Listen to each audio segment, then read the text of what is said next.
As I bid farewell to High Sealings at the vortex of Genesis, I noticed something strange about the Time Core Flame, and was immediately dragged into the Memoria Tide of Oblivion by Evernight. She was once the hidden power that March manifested by sacrificing all of her memories. Yet now, she harbors other secret intentions in her heart. Meanwhile, Dan Heng warped back to the Express via Spirit Warp Jump, only to discover a Memo Snatcher invasion. Everyone then realized that the Remembrance's forces had already permeated Amphorius and blocked outside intervention. To establish contact with me, Dan Heng was determined to return to Amphorius immediately. After waking up in the false trailblaze, I managed to escape with help from Cyrene and Sunday. Unfortunately, Evernight held absolute control, causing me to fall into the Memoria Tide once again. However, Black Swan took this opportunity to quietly approach Evernight. Dan Heng returned to Amphorius and beckoned the heroic spirit of Finan with divine blood. The destruction, descending from the sky, pierced through the memory zone and discovered the most hidden corner of the world.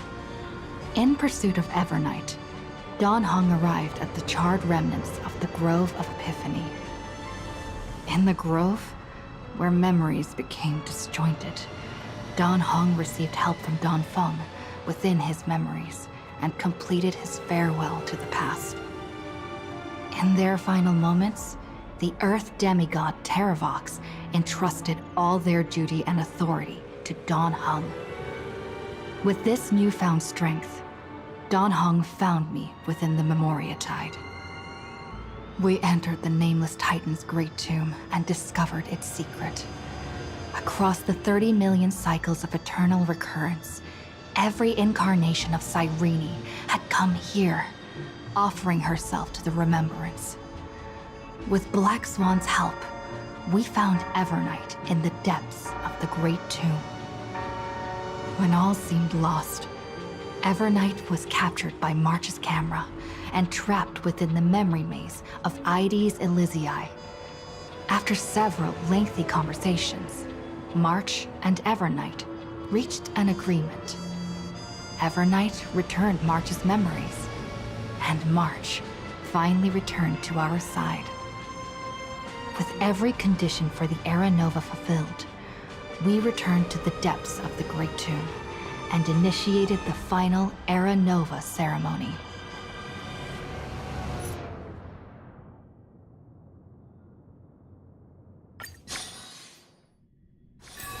Can we please keep going like this forever?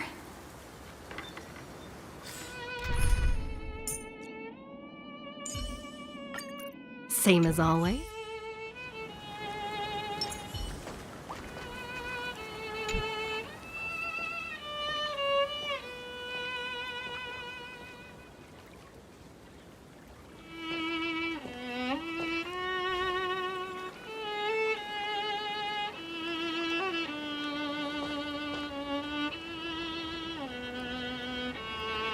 This view hasn't changed at all, has it? The hometown in your memories never changes, but when you return to your senses, you realize that fate has already stolen the time away.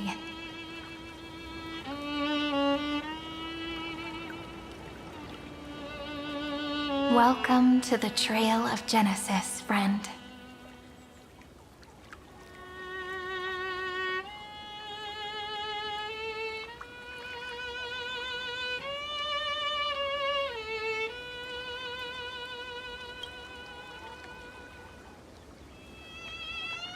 Me too.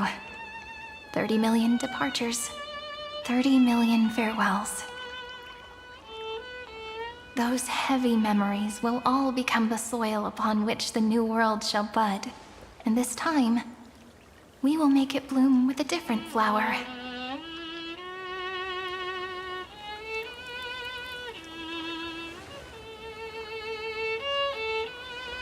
Before you arrived, I kept wondering, Beyond the veil of Ide Silicii, what kind of Amphorius is being born?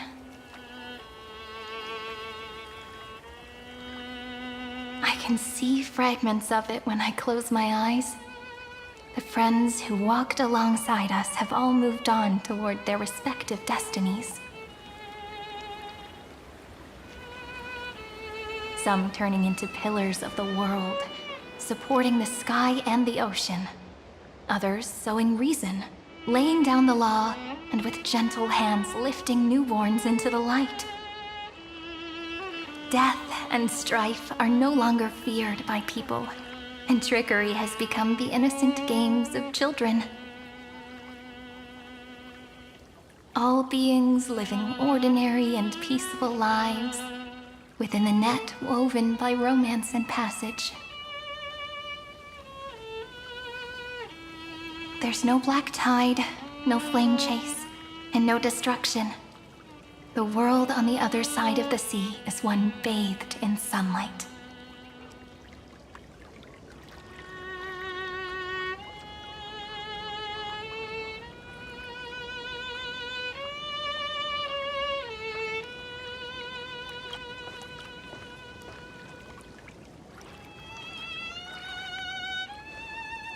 Like a happy and carefree childhood, the era Chrysia in this cycle will last for millennia, until it reaches the moment decided by the prophecy. Light calendar 4931, month of freedom, the moment belonging to world-bearing. Are you ready to answer the call of the world, friend? Then go, and pen the Throne of Worlds' first stroke.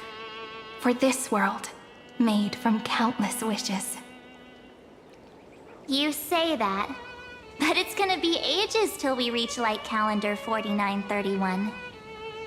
I can make use of the crevices of time, but surely you and Dan Heng won't have to wait around for a few thousand years, right? That won't be necessary. We can simply sleep, and the chronocognitive anchor will wake us up.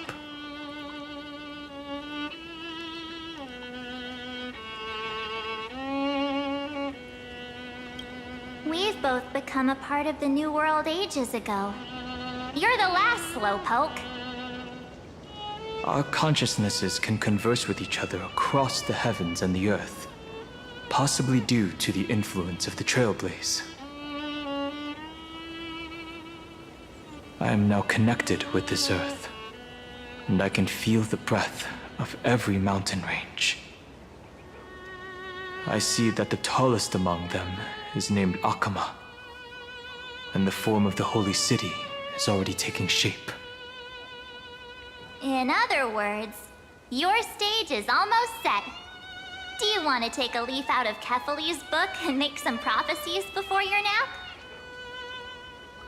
But we're not the only ones who have changed.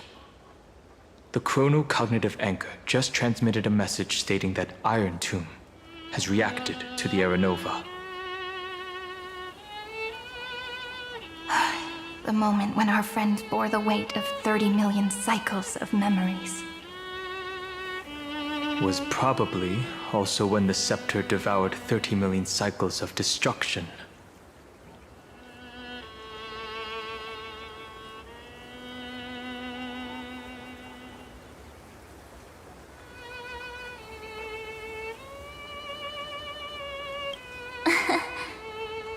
You know, you don't have to shoulder this world all on your own.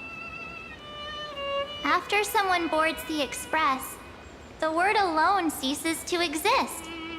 So as we reach the end of time, no one will be left to face it alone.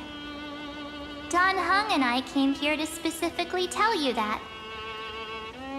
Remember, this world is not a burden you bear alone. It's a journey we trailblaze together, alongside all of the Express.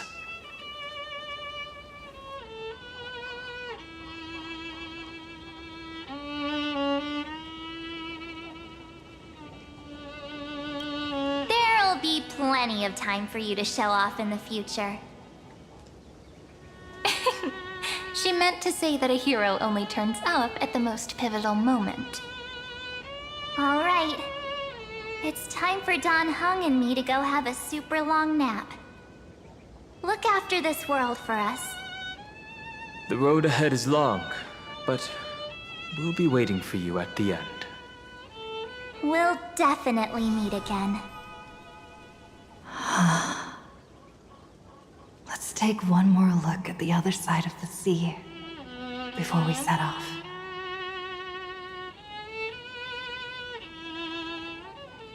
Heidi's Elysiae is so quiet. Just like how I remember. Here we are once more.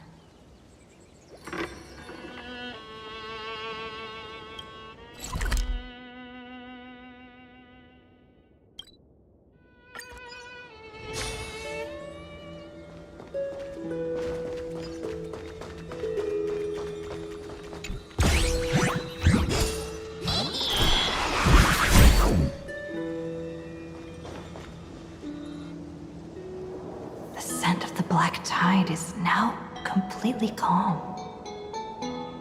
At last, the starting point of 30 million cycles has finally welcomed. Its first end. And the final end, right? I can't hear his voice.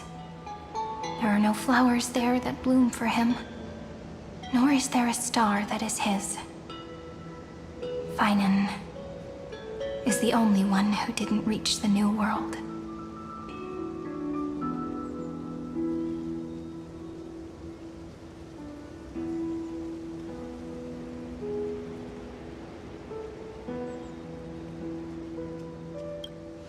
Look, the golden light that shone upon the grove still meanders between heaven and earth, like the prophecies of Amphorius. It has to be a sign he left behind.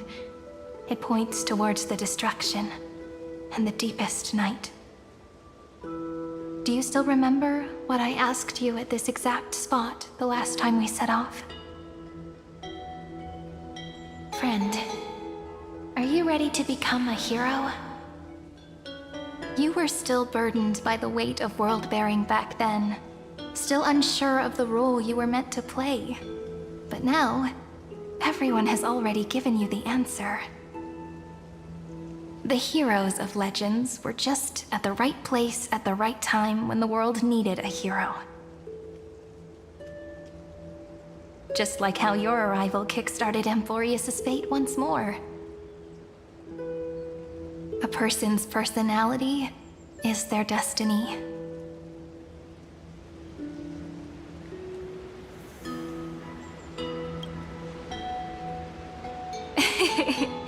We best. Those are such beautiful words. Thank you, friend. I was also trying to cheer myself up with what I said. After all, before we truly compose the end of this story, I must also pluck up the courage to head off with you.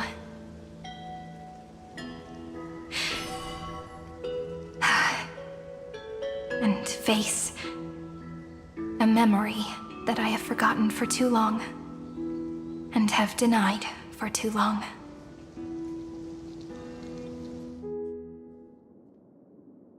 It's so dark.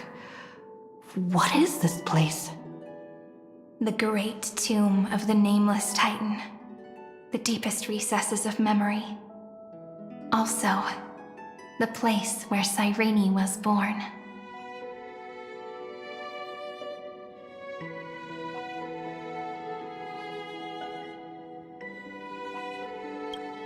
My apologies, friend. The more memories I got back along the way, the more I felt that something wasn't right. There's a sort of anxiety I can't get rid of. It's like when I was back in Heidi's Elysiae, when the reflections in the water always made me wonder, which is the real me? The one reflected in the water, or the one standing on the shore? but I finally get it now. Look, friend. The words on that wall are the answer.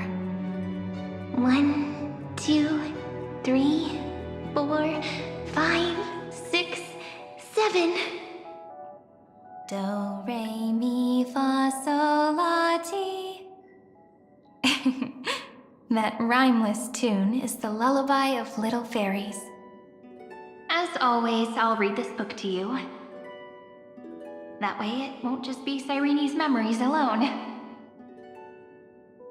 I've always thought that I was the narrator of the Flame Chase journey. But as it turns out, the narrator is also the most devoted audience.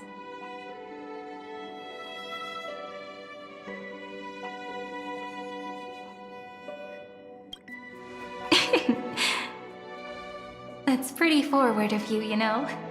Still, thank you, friend. That's very reassuring.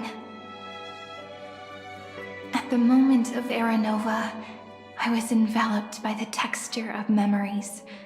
Within the glistening crystal, I saw countless Cyrenes, as well as countless versions of me. This is the final puzzle piece of the memories. A prison born of the erudition, a grave annihilated in the destruction. That unknown solitary god, the 13th Titan who should not exist. The first new spore. The demiurge is right here.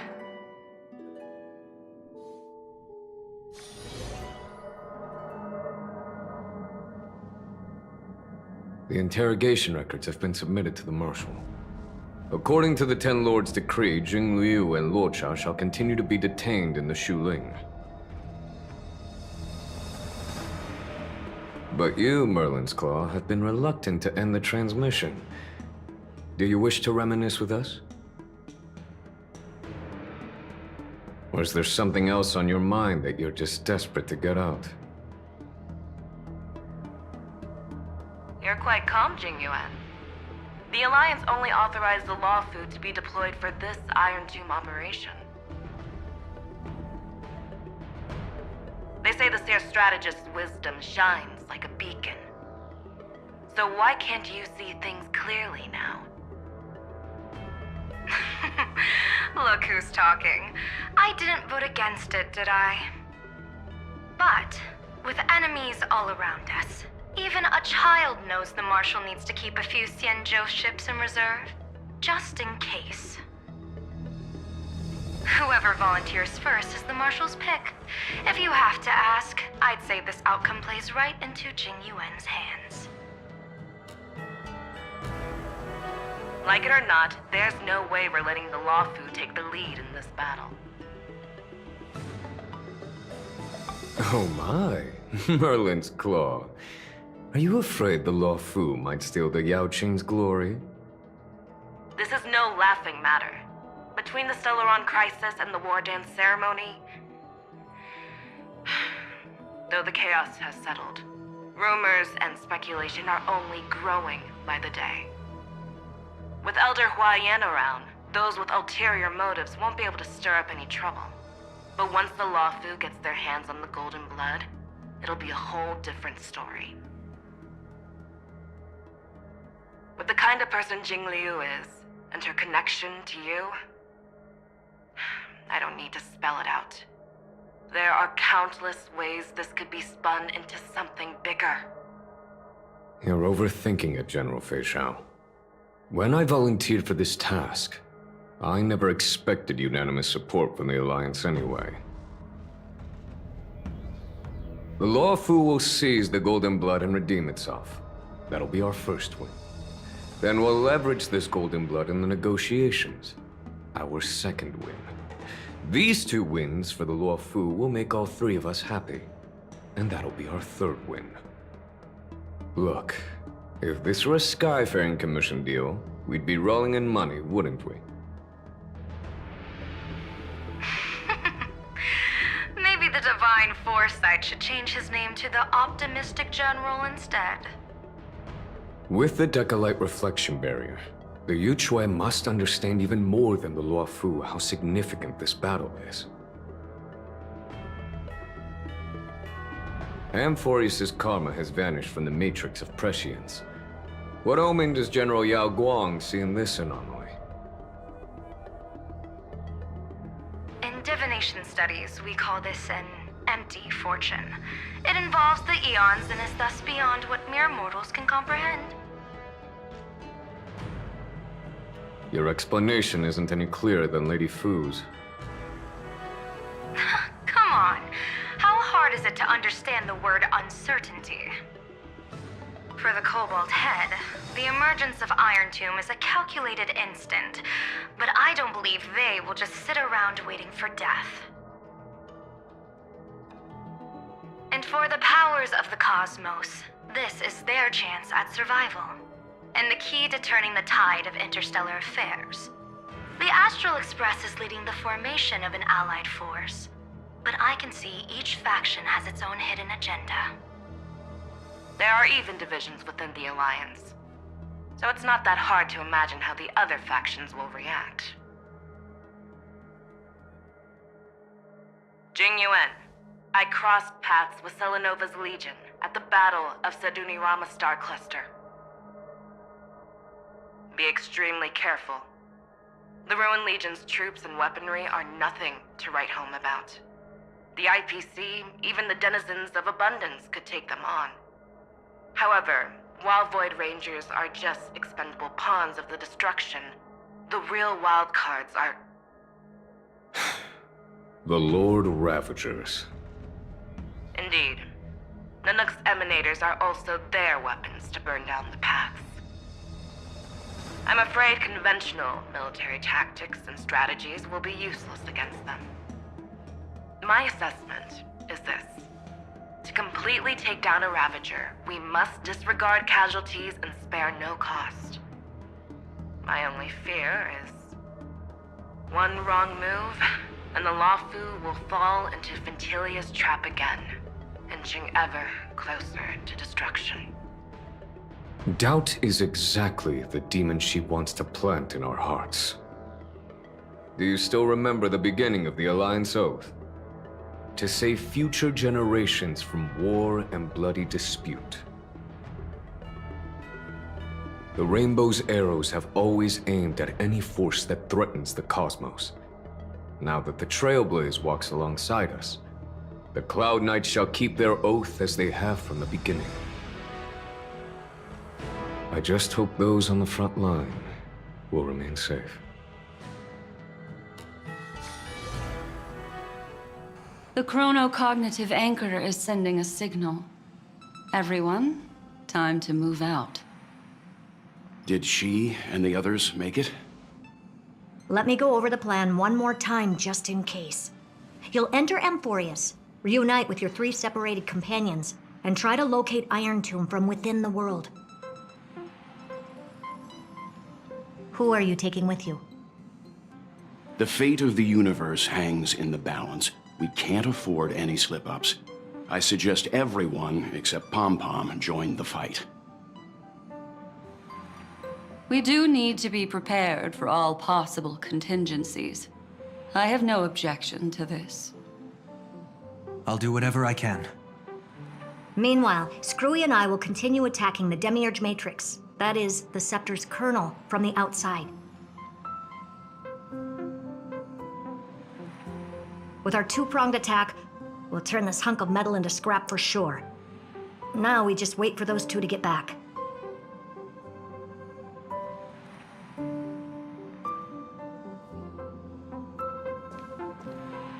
Oh, and just like that, they're here. Sorry to keep you waiting. With Planet Screwlum's help, the formation of the Cosmic Alliance to counter Iron Tomb is progressing smoothly. The cosmos has set its sights on Amphorius, and now it's just waiting for the first shot. Well then, let's not waste any more time, Fourth Mirror. It's my time to shine! Finally off the bench! Initiating thought refraction. Please read the safety protocols carefully. Huh?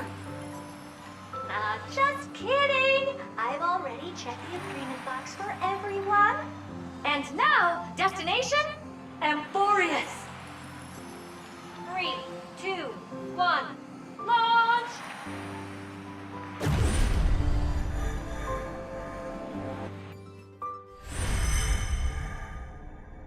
The flow of Memoria is so heavy here. Unlike Panagone's dreamscape, this place has built up a true epic measured in millennia. The vortex of Genesis, where all myths begin and end. And in this new world created by the Nameless, the infinite cycles have been broken. Let's set up the trailblaze beacon and establish contact with the outside world.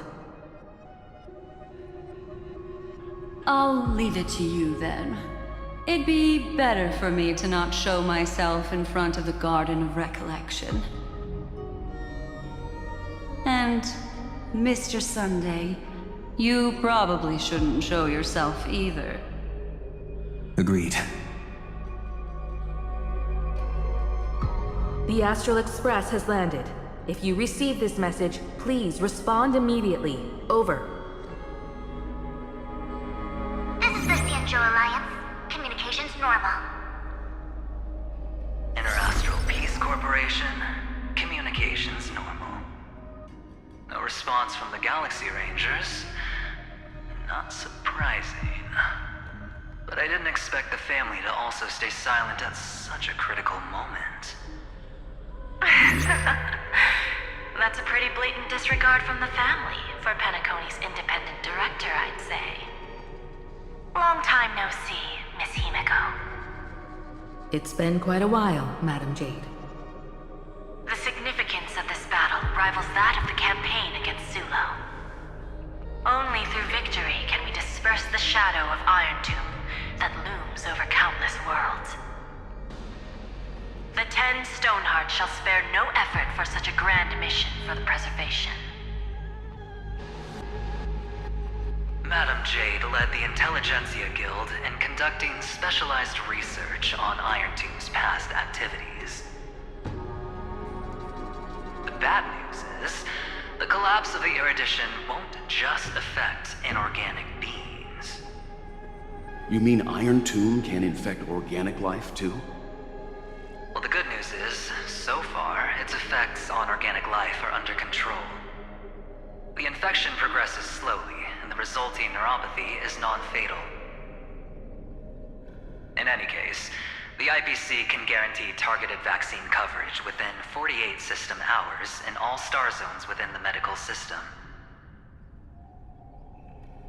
What about other star zones? At a time like this, are the followers of the Firmament Arbiters still trying to make a profit? I remember you, Master Diviner. Your performance during the Third Denizens of Abundance War was quite impressive. Please rest assured, all worlds can purchase vaccines from the IPC with a humanitarian discount. That's the current policy at the very least. But, if the Cianjo Alliance is willing to assist with the IPC's assets in Epsilon and other star systems, we'll have more cards to play when reiterating to the board the necessity of deep cooperation. It makes sense, since Interastral Peace Entertainment's headquarters is in Epsilon. But why are all the other worlds on the list? Places that the Elation has visited? Think of it as a long-term investment. Please understand that everyone at Pierpoint is swamped with Iron Tomb work, especially the Marketing Development Department. At this rate, even the 10 Stonehearts can only do so much. Having some assistance from the Alliance would surely benefit the entire cosmos. Wouldn't you agree? As an old Cianjo saying goes, those who succeed should help all under heaven. Your proposal must be decided on by the 7 Arbiter Generals. I'm just here to relay the message. In times of crisis, the Luofu will not hesitate to help those in need. However, the prerequisite is that the IPC must unconditionally assist the Alliance with emergency rescue operations in the disaster area. Of course. In the name of preservation, all for the Amber Lord. Thank you all for your selfless dedication.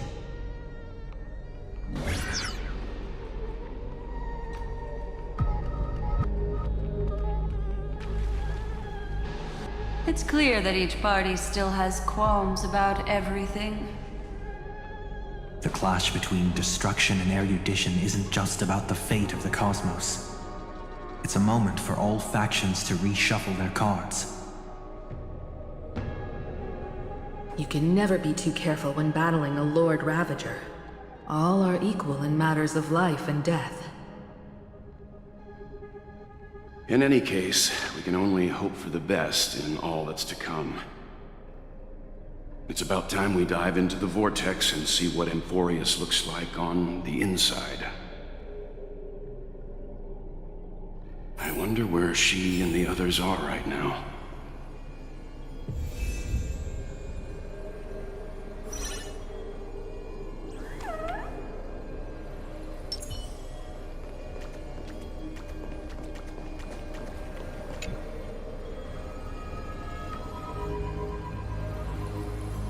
Hello? How's the signal? Can you hear us? Ah, we're through! I can see the video feed. Everything's working perfectly. Miss Bronya? Miss Serval? What a surprise. It's been a while. We've already heard from Miss Topaz about the Iron Tomb operation. She made a special trip to deliver the vaccine to Belobog. I can't believe the Express crew is at the eye of that storm. Is everything going smoothly? Don't worry, we're still following the plan step by step. How's the situation in Belobog? Urillo 6 is located on the outskirts of the preservation barricade. While it won't bear the brunt of the first wave, there's still a risk from the aftershocks. That Japard and Pela are busy organizing the Silvermane Guards, having them consolidate their lines and dig trenches. Zila and Lynx just got back from the Geomarrow vein production chain. Hey, do you want to say something to them? That would be unnecessary. It'll only shake their morale. Just tell them to stay safe. Miss Bronya, I'm afraid this disaster will be far more terrible than you can imagine. Please, be sure to follow Miss Topaz's instructions and make thorough preparations. Of course. We have resealed most of the engine of creation beneath the ice to prevent the will of the preservation from becoming an accomplice to the destruction. Don't worry, Miss Himiko. Belobog is far more resilient than we imagined. We really wish we could help, but Urillo 6 has only just woken up from its hibernation. The Astral Express, standing at the forefront of disaster, is the hope for many ordinary civilizations across the universe. In the face of a massive catastrophe like this one, relatively smaller civilizations have never had many options. But that's exactly why we have a resolve that's second to none. If anything goes wrong... Miss Topaz, I hope you can help out and rescue the affected citizens. No problem. Also, didn't the Xianzhou sign a friendship agreement with Urillo 6 earlier? They won't stand by idly either.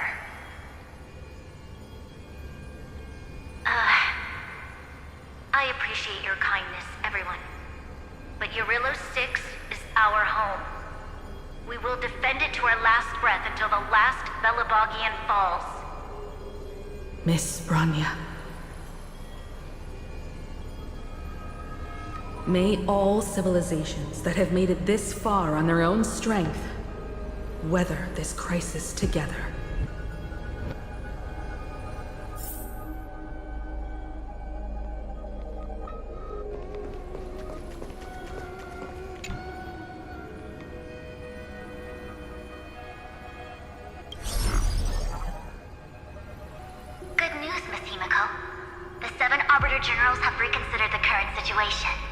I'm here to relay their message.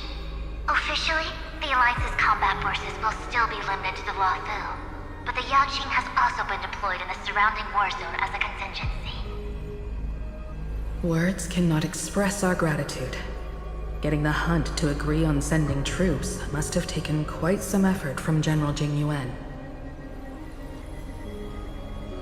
The Luofu already considers the Express an important ally.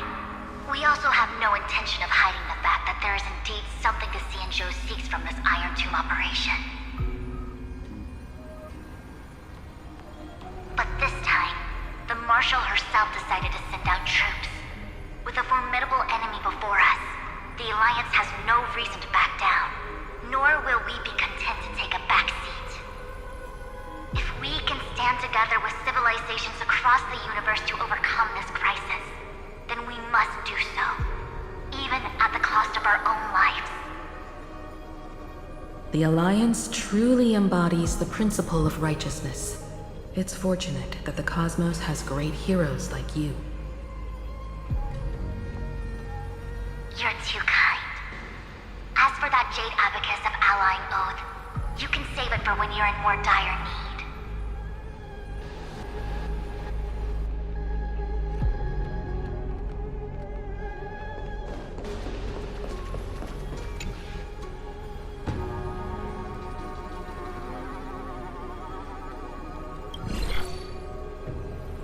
I regret to inform you, Miss Himiko, that even the Strategic Investment Department is constrained when it comes to the Iron Tomb issue. And it would be difficult to meet the expectations of the Astral Express. However, Madam Jade instructed us to look after our nameless friends as much as possible. So let me offer you all a small suggestion, just from my personal perspective. Other departments at the IPC might also take this opportunity to extend an olive branch to you. When that time comes, I hope the Astral Express will remember that the 10 Stonehearts were willing to stand with the Trailblaze, even though we were in a difficult position. And more importantly, we were the only ones willing to do so. Sounds like a threat, doesn't it? But trust me, every word comes straight from the heart. Has the internal conflict within the IPC really gotten this bad? Everyone knows about the bad blood between Diamond and Oswaldo, but at least until now they've had an uneasy truce. Until the Lord Ravager Archforger caught the board's attention. I'll leave it at that, as it's confidential information. Hope you can understand. I understand. Our immediate priority is to address the Iron Tomb crisis. Let's hope for success from the start. This might help ease everyone's pressing concerns.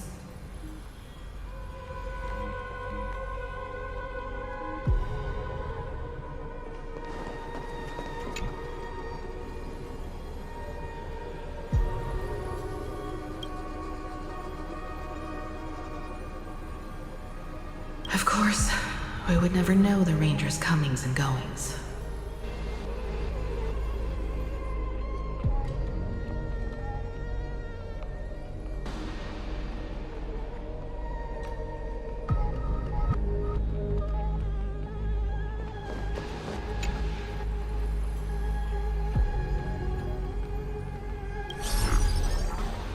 Miss Himiko, is that you? Yes? And you are Miss Robin. Yes. I apologize for not being able to respond during the meeting earlier. And even now I can only appear in disguise. On behalf of the Penaconian family branch, I extend my sincerest apologies to everyone. We tried to request aid from the family, but we essentially received no response. I've heard about the internal conflicts within the family. Miss Robin, there's no need to apologize. Every bit of strength is precious at this moment. Thank you for understanding. The good news is, since you're one of the shareholders of Penacony. The family heads have agreed to allow me to lead all Astonian tuners to the front lines. My charitable foundation will also do as much as possible to provide support in this battle. They'll ensure that proper arrangements are provided for those wounded on the front lines, and for residents in affected areas. Miss Robin, I'm beyond moved by your spirit of self-sacrifice. The Astral Express would also like to make a promise that we won't leave any companion behind.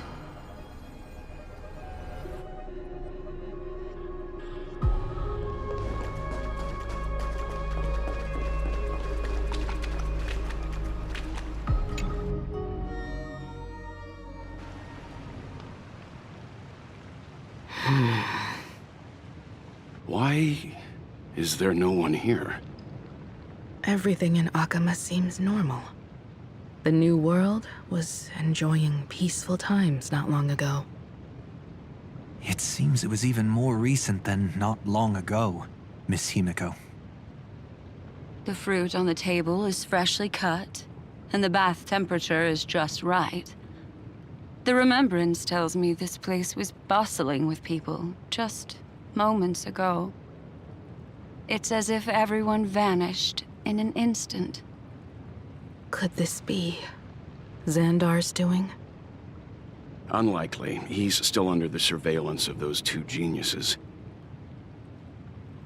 Could it be some kind of local custom?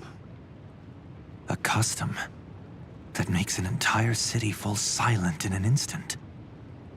Pardon my frankness, Mr. Yang, but this reminds me of some unsettling rumors about the Harmony. Complete silence. Is often the prelude to divine intervention. Everyone, be careful. Here they come! Here they come! The Nameless of the Astral Express! Evernight? How is this possible? She was already... We are the Chroniclers of Time, and we do not fade away.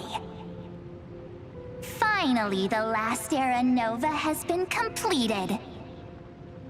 What did you do to the residents of the Holy City and the three Nameless? I didn't need to do anything. The remembrance will ultimately become the substance of the new world. Now, they are no longer the trailblazers you once knew, but gods who permeate heaven and earth. The 12 Titans who guard Amphorius!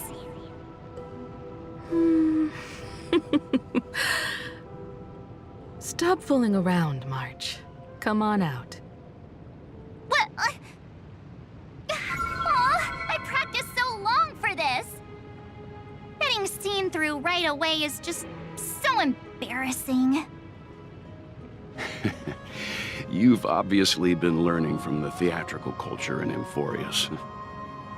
But if possible, I'd prefer our reunion to be a bit more casual and laid back. As expected, I can't hide anything from Himeko and Mr. Yang. Well, long time no see.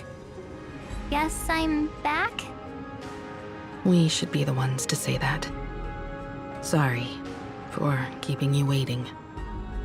So, these jellyfish are the Titan's power? They're just tiny manifestations of the Veil of Evernight, used for scouting and communication. If I went all out, I could summon way more of them. Thanks to her, we all turned into Titans in the New World. Sure, we can take on humanoid forms, but it feels off. How intriguing. So what does she look like now? It can't be a raccoon with a baseball bat, I suppose. Please don't add weird stuff to Amphorius's lore. Just go see it with your own eyes. Follow the prophecy's guidance and come to Dawncloud. She looks way more majestic now than she used to.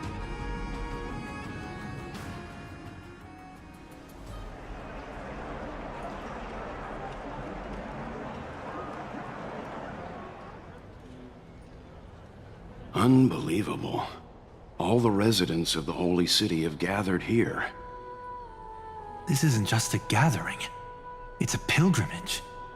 The people's expressions are resolute, devout, as if waiting for a miracle to descend. That colossal deity is her. She has become the pillar of the world. Surprisingly authentic. Being this serious is quite unlike her usual style. Those people didn't disappear. Instead, they've answered the call of the prophecy and come to witness her awakening. Our good buddy now bears the weight of the entire world, and every breath they take is intertwined with Amphorius' destiny. Awakening? Has she fallen into slumber? Yeah. After all, with such a huge time dilation between inside and outside the scepter, this was the only way we could wait for everyone. Time watches over yesterday. Earth guards today. And when the trailblaze steps into Amphorius once more, the slumbering deliverer shall awaken. And then, bring the prophecy of tomorrow to this world. Come on, everyone. Let's get closer to her. Watch how the world-bearing prophecy changes this world.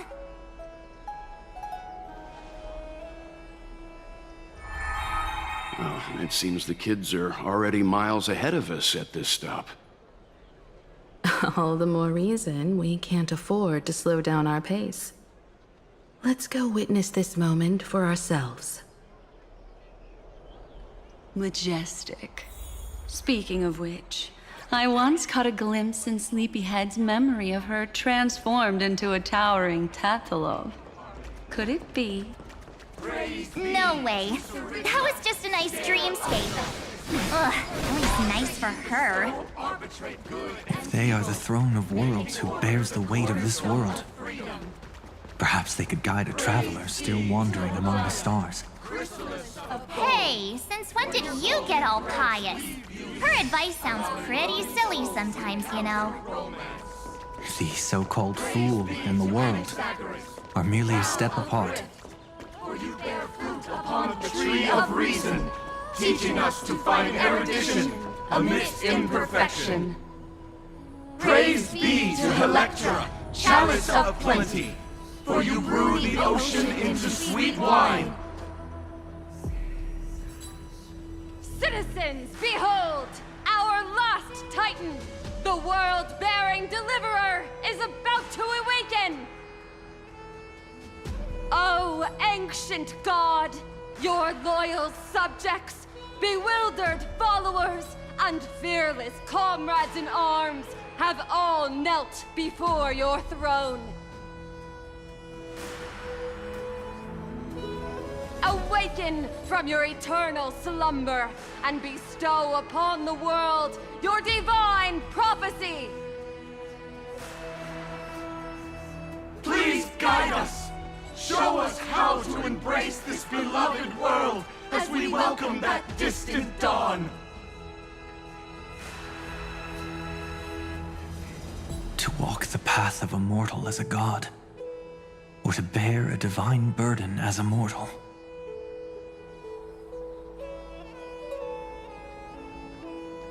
She will give us the answer.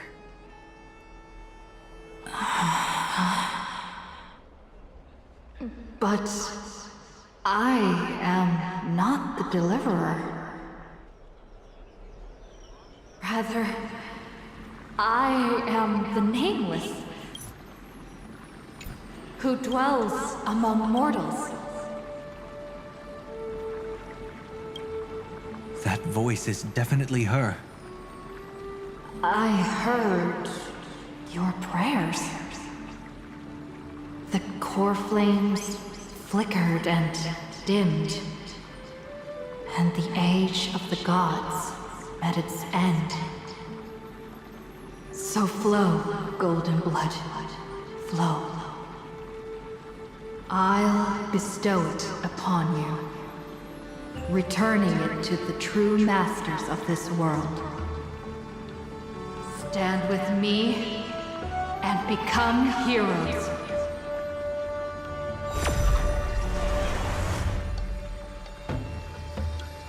Is this? Yes. It's the miracle she brought to Amphorius. Of course, it would manifest in the form of the trailblaze. Golden blood, raining down like a storm. The prophecy has descended, and the Titan commands us not to be supplicants, but to become heroes of rebellion, to face that destined calamity, the destruction, head on. The prophecy of the Deliverer means nothing to me now. It belongs in the hands of someone far more fitting. Someone like all of you. In the name of Kozlana, let us depart and march towards the light. It's neither protection nor salvation. As always, there's no need for totems or myths. Humanity's most primal faith is that instinct named survival. Let's go, everyone. Someone has already sounded the horn of departure. Explore, understand, establish, and connect. Together, let us blaze a trail for the destiny of this world.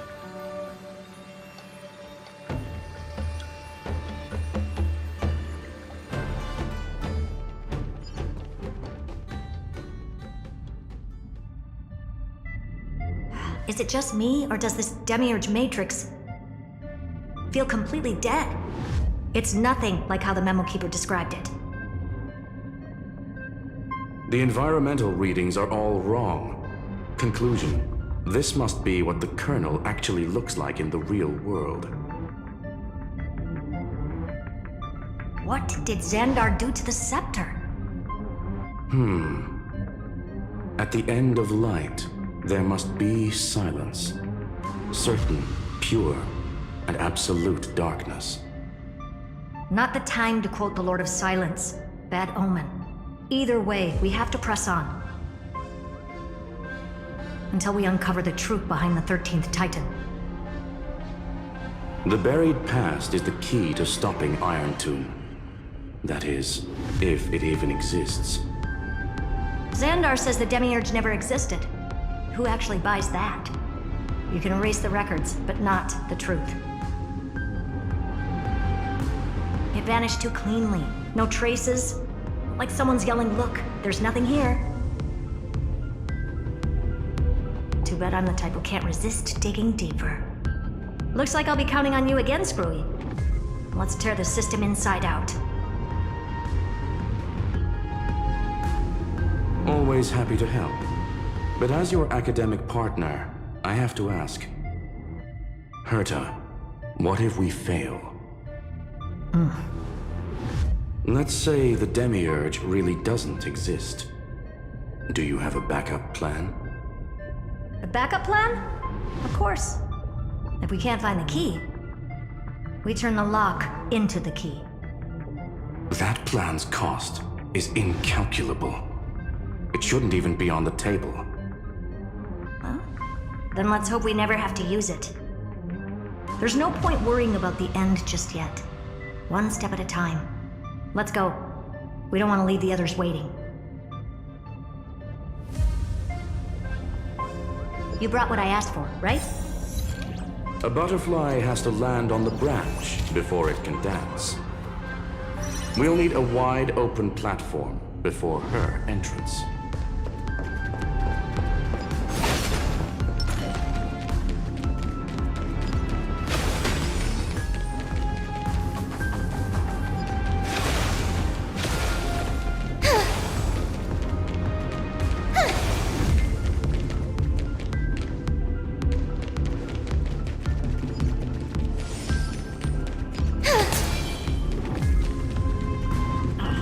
Just use that thing over there, Zag. Didn't think I could find that, did you?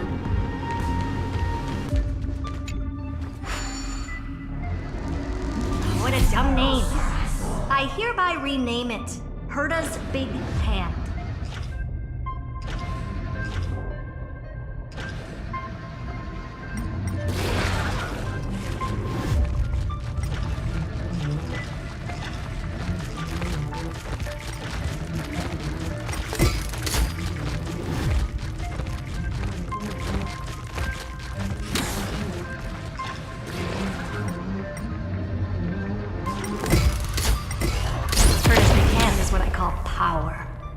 Keep it going.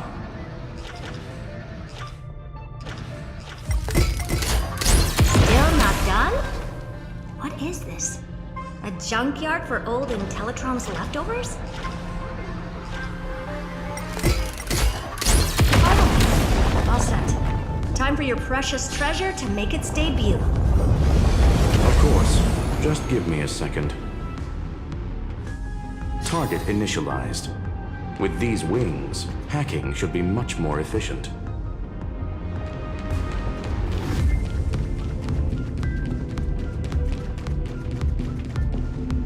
Oh, a classic nuclear heat engine. Classy choice. Just a personal preference. Her name's Mistletoe. Every flower in your garden's got a bit of poison, huh? Also a personal preference. It reminds me of the last time when we tangled with that Punklorian brat. What did she call this kind of infiltration tool again? Right. Dirty data shell. It wraps around the kernel to fool even top-tier firewalls. But yours is way too clean. Not even a hint of real-world grit. Herta, your tone is unusually emotional. Suggestion. Let's get back to the topic at hand. I thought we were done with that conversation. Unfortunately, current conditions won't let me ignore any variables. Especially the most important one. Your will. Iron Tomb never stops. It is evolving faster than any of our worst projections. Every instant in the Eon's calculation is like a sword hanging over the cosmos. Every move humanity makes could speed up its arrival. Which is exactly why we can't mess this up. And now, Droidhead wants to hand down judgment to the poor cosmos again. Border Star Trade War, Emperor's War, Rupert's death. Every time their instant arrived, it meant another bloodbath for humanity. But in this ultimate battle of erudition, you and I are supposed to be players, not pawns. If you choose to burn yourself out as a resource, then everything we've worked for means nothing. Herta, the cosmos won't just stand by and let a genius throw their life away. And neither will I.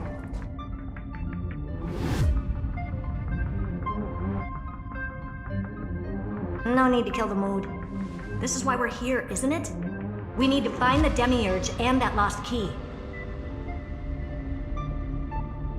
I'm not here to be a deliverer.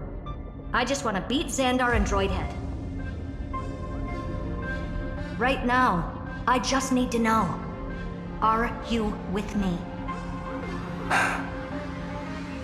Of course. Time to board. After you. Let's tidy this place up and see what this Demiurge really is.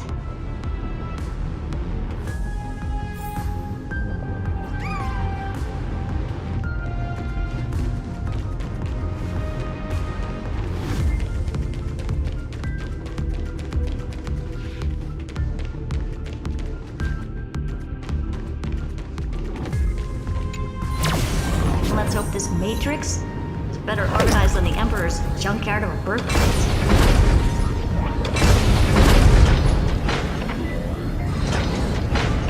Buckle up. We're hacking in. This is... Herta, this whole space has been completely tainted by some kind of energy. I see it too. We're thinking the same thing. Xandar, how could you go this far? Turning your own graveyard into this. What's that up ahead? Katorzane algebraic expressions. It's built for isolation, not defense.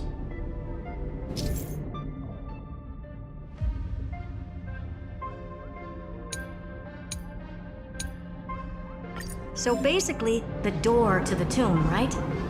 Great. Let's find the handle. I'm picking up multiple independent signals with the same data structure as the barrier. Projection. We can hack the terminal, reverse the computation, and turn it into an attack. Classic move. Use their own systems against them. Take us to the nearest one.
Almost no response.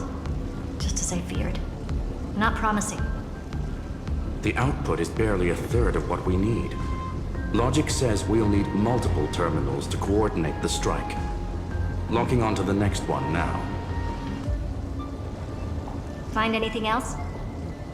Regarding the origin of these ruins, no logs found yet. Xander erased all records. But I did find some interesting scars in the circuit. High-energy radiation, internal imaginary energy contamination. From what I know, there's only one thing that fits. Skip the science talk, Screwy. That thing only goes by one name. The Stellaron. Exactly. Xander blew one up just to clean the entire Scepter system. So that's what he meant by killed that Titan with my own hands. He wanted to turn the neuron of the erudition into a relay for the destruction. That meant getting rid of all of it, at all costs. The life form known as the Demiurge was the original target of the Scepter's extrapolation. It makes sense. Evernight calling it the first new spore confirms this viewpoint. The prime mover of life. That's what Scepter Delta ME-13 was originally tasked with. Even after it got scrapped, the query kept running. Yet the true value lies in the process of solving it, not the answer itself. Then, does this mean finding the Demiurge is hopeless? No, I'd say exactly the opposite. It means Xandar had no control. He couldn't contain the Demiurge just like he couldn't handle Droidhead. So he tried to erase every trace. But he failed. It still left a mark. By the way, if there's another Stellaron in Amphorius, why hasn't that little one reacted to it at all? You said the Demiurge left a trace, right? Yeah, but not in the real world. Remember the great tomb of the Nameless Titan?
Trailblaze Archive 466. The data from Affiliate 093 clearly indicates that the Demiurge did in fact enter Amphorius's extrapolation. Inside that world, it was the 13th, forgotten Titan, the one who listened to 30 million cycles of Cyrene's memory. But Evernight said the opposite. She believed that tomb was empty from the start. The nameless Titan never existed. The so-called Listener was just a trap set by the Remembrance to steal the scepter. A mimetic entity full of theatrics. How much of what she's saying is true? Would an Eon really speak in circles like this? I doubt it. The Remembrance's behavior is certainly odd, but her assessment aligns with our current reality. Since we entered the Matrix, we haven't found a single clue pointing to the Demiurge. And that's the key, Screwy. Xandar's actions prove the Demiurge exists. But what Evernight said, and what we've actually seen all point to the opposite. So we have to assume that both are true. And if that's the case, then the contradiction leads us to... the truth. Exactly. One last terminal. One final key. Time to crack open the kernel.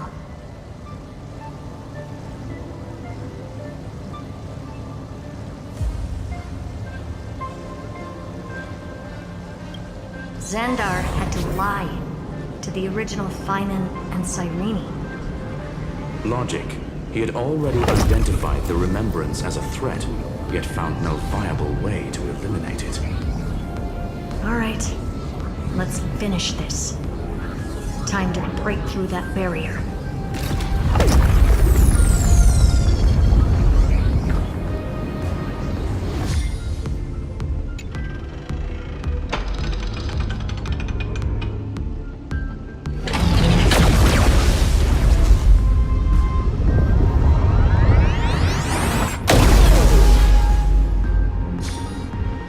Operation authorized. Path energy readings. The erudition, declining. The destruction, surging. The remembrance, 0. What's going on?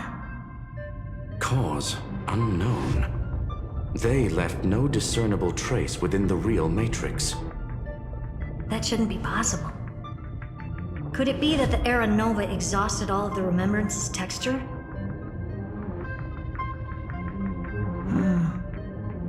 Log it for now. The dots still aren't connecting.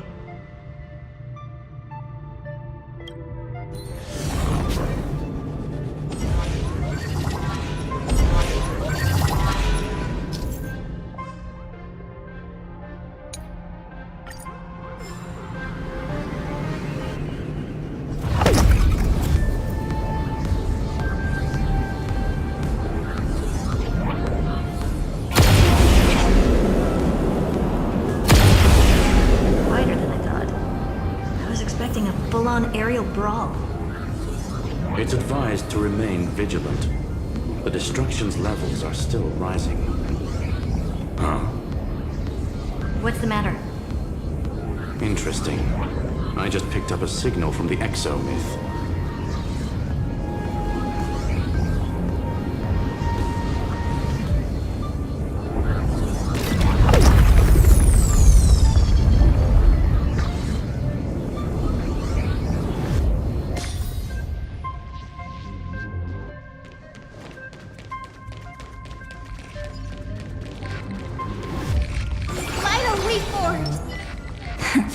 Play nice. This repulsive force is unlike anything I've felt before. Is this the place? Correct. Judging by its defensive properties, this is the entrance to the exo-myth. I didn't expect that. Who builds a lab in the middle of digital rubble? Then again, never doubt a dead man's resolve. So how's our dearly departed doing? He severed part of his neural pathways to break free from Lord Anaxagoras' control. But that also triggered the failsafe I set. Conclusion: Xander has lost all combat functionality and is no longer capable of action. So now he's a Spectre, literally. Screwy, can you open a path? Just to be sure, I want to see this for myself. Might as well drop in and say hi to the real him. Logic. Scanning his inspiration circuit might help us track down the Demiurge. Exactly. His brain is the crime scene. There's no way it's spotless. But it could be a trap. That's why you're here. 2-on-1. We've never lost a matchup. I'm honored. The chronocognitive anchor's in place. Proceed when ready.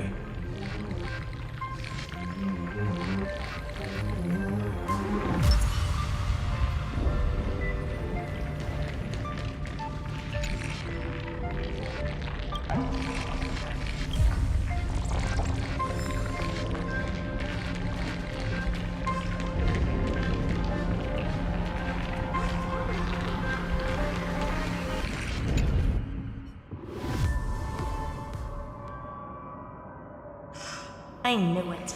The one thing I didn't want to happen. He's not here.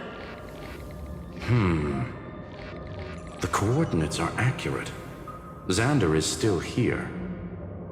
However, his position is shifting rapidly and chaotically. This pattern doesn't match any known shielding technology. It's his domain. Stay alert.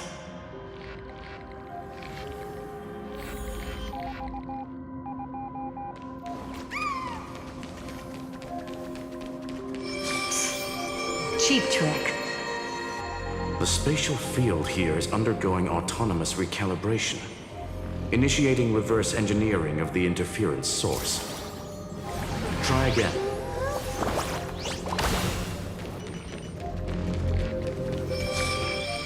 We're back. Reverse engineering complete.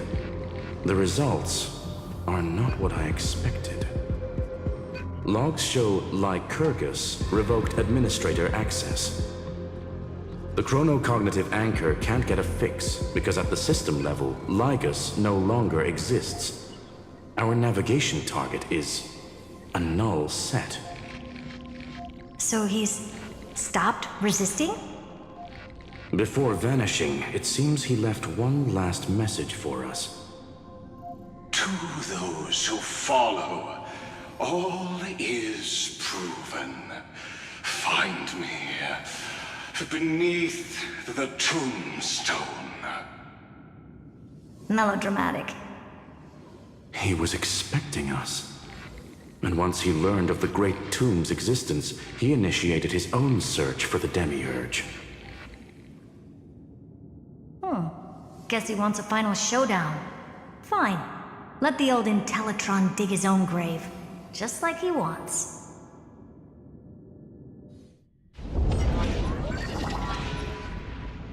To be in the purest light is to be in the purest dark. Nothing exists there. The Scepter's mainframe. Or maybe we should now call it the Lord Ravager's placenta. Unfortunately, we still haven't found anything. Really? I don't think so. Not finding anything is our biggest find. Please elaborate. If the Demiurge was destroyed, there'd be at least some bits of it left. I don't buy that a Stellaron could have blasted all the traces away as cleanly as a scalpel. As I said before, its disappearance is too clean. If the garden hadn't stirred the pot, no one would even know about the Demiurge's existence. We're talking about the Scepter's original extrapolation goal. There's no way that nothing of it was left behind. Or we can look at it from another perspective. If you were Xandar, would you be this obsessed with a concept that poses no threat? Would you guard against it at every turn? There is the possibility that he's naturally meticulous and hates variables. That does track with the impression he gave about himself. But Xandar shut that theory down himself just now. Choosing to act, even if it'll cost him dearly. We know that feeling well. The unknown is right in front of us. So we only have one choice. Solve it. You sound pretty convinced. Surely you already have a theory.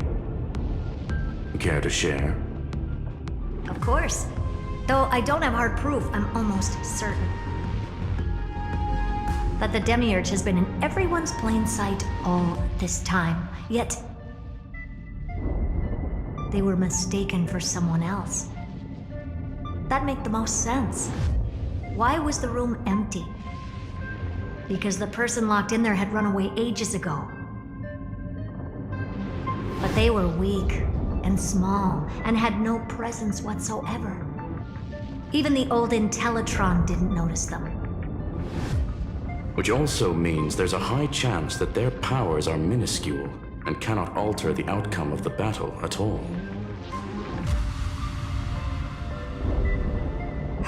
Well, at least Xandar is scared of them. Come on, it's time to confront him. Let's go to the tombstone he talked about.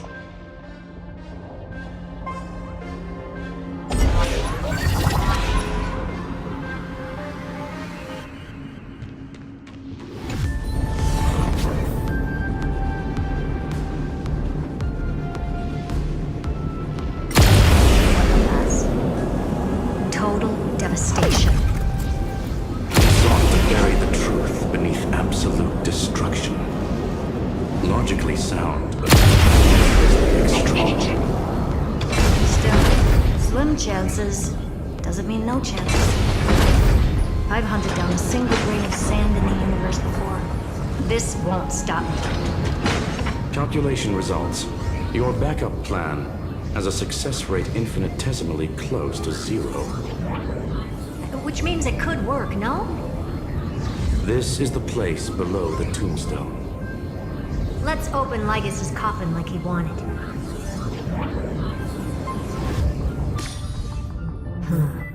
Looks like you were right.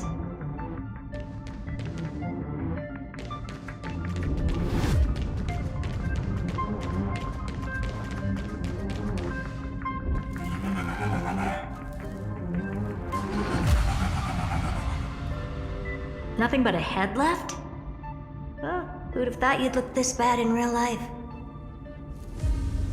My elated greetings.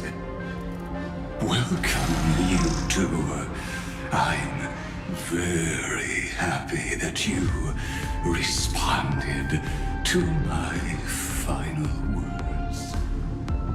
All this tombstone and final words. Did you end yourself to atone for your guilt or something? Iron Tomb is already powerful enough. I just need to wait. I remain here only to share the joy of discovery, and also to congratulate you two on reaching the same conclusion as me.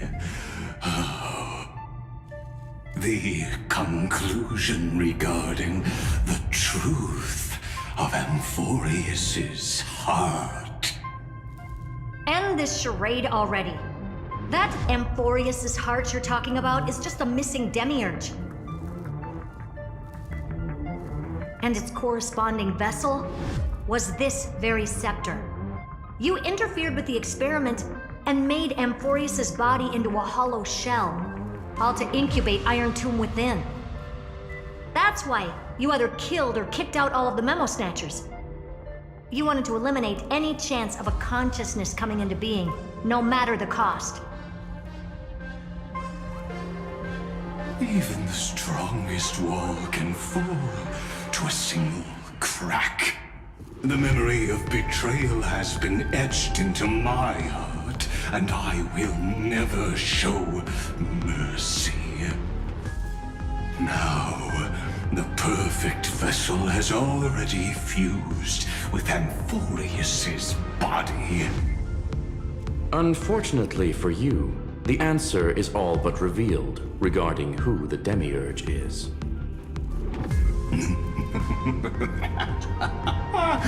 Then let us share the joy of discovering the truth. The last secret of the saga will finally dissipate here.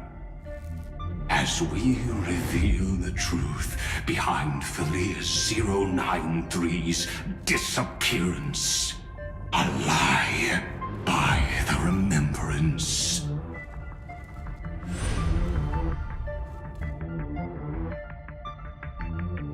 But where should I start with the story about me? From the beginning of the universe? Just kidding. That would be too much. I just want to tell a teeny story. So little that it started with a seed. I know you're listening, my good friend.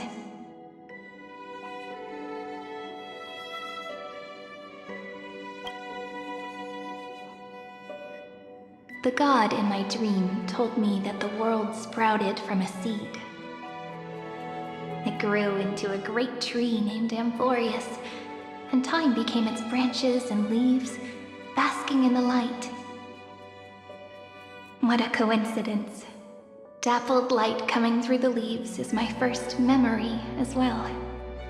On a very ordinary early morning, beneath the village's biggest tree, the daughter of Ide Silicii quietly came into this world.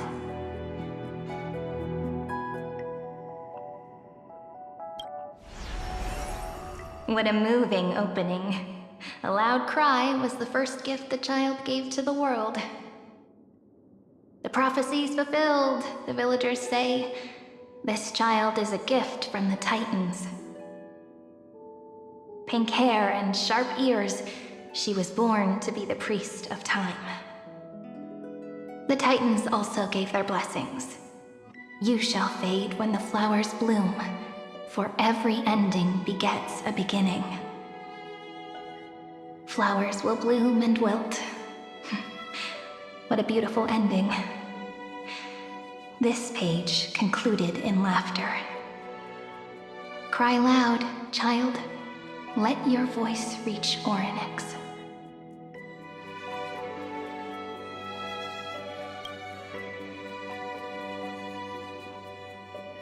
Anyway,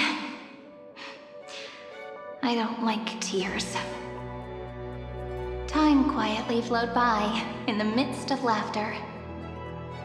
The wind from my hometown caressed the ears of wheat, and there were swings, wind chimes, the sea, and the little fairies off-tune a cappella songs.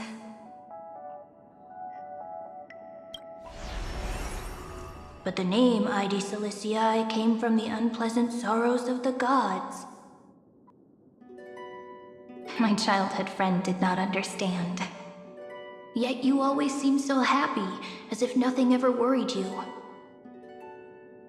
Why was I like that then? That's because the world was gentle to me. So I grew up to be gentle as well.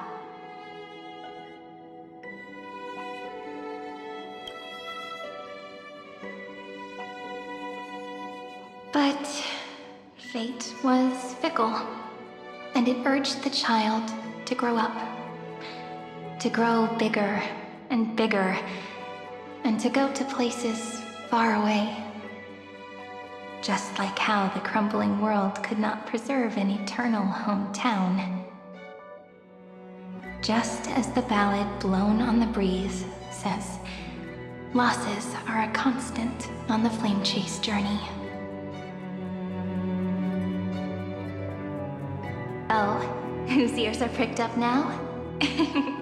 You've definitely heard me say this sentence a lot of times. You know that the story starts to deviate from here. Aren't you looking forward to it? Then let's get started. The hero's journey crosses through the long night, through tears and laughter, and once again heads towards tomorrow.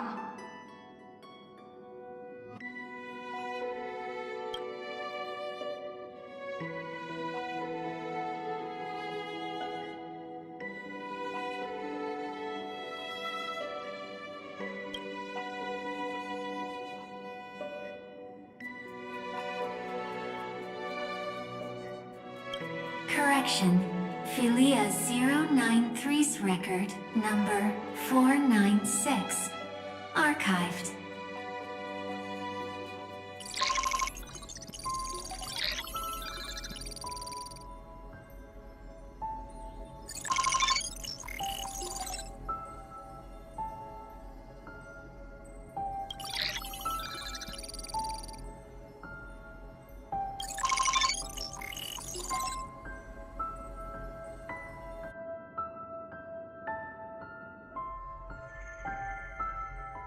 Hi. Miss me yet? I'm just messing with you. This is the first time I have met you. And it looks like it'll also be the last. Philia 093. Since we don't have all day, let's get started, shall we? As always, I'll read this book to you. That way it won't just be Cyrene's memories alone. Where should I start this time? Let me see. Formatting complete. 093. Size. Grayscale. Proportions. Threshold. Outputting analysis result. Philia 093 equals Peach. Peach's record, number 8128, archived.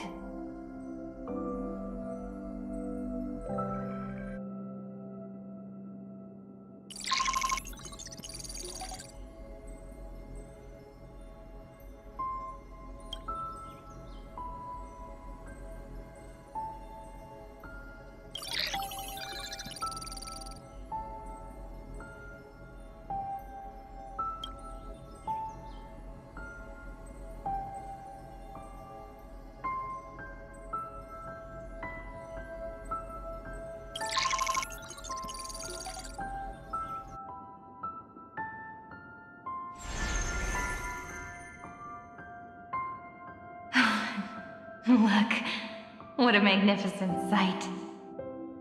Comment. Peach. Even this classical world contains a futuristic palace like this.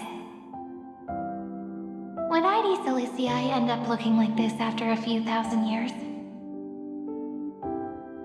Conclusion. It won't.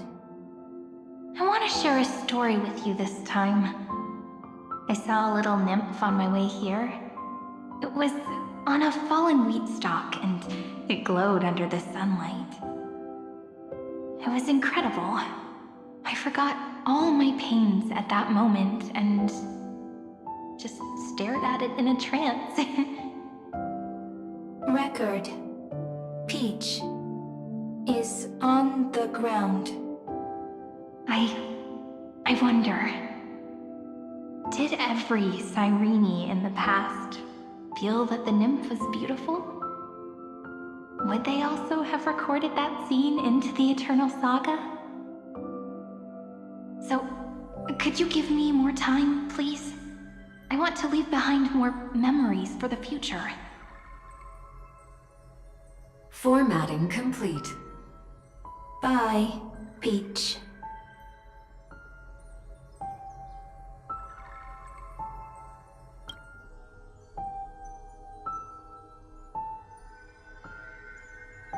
Peach's record number. As long as I record every page of this story and tell it to you, Amphorius won't be forgotten. Query. Record. Electrical signal sequence. Bolimo 600. Track. Strife. Related to. Stripe. Comment. Pretty. Electrical signal sequence. Schema 720. Track. Reason. Related to. Raisin. Comment. Yummy. Electrical signal sequence. Filia 093. Related to.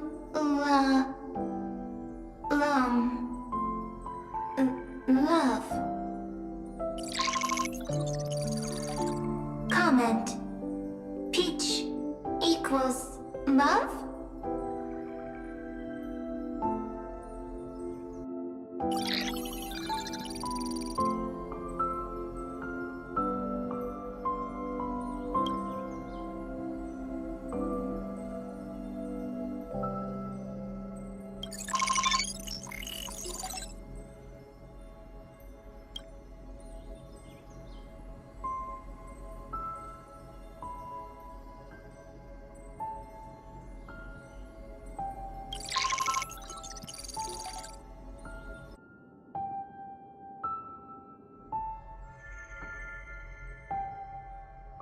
Looks like it's time to say goodbye again.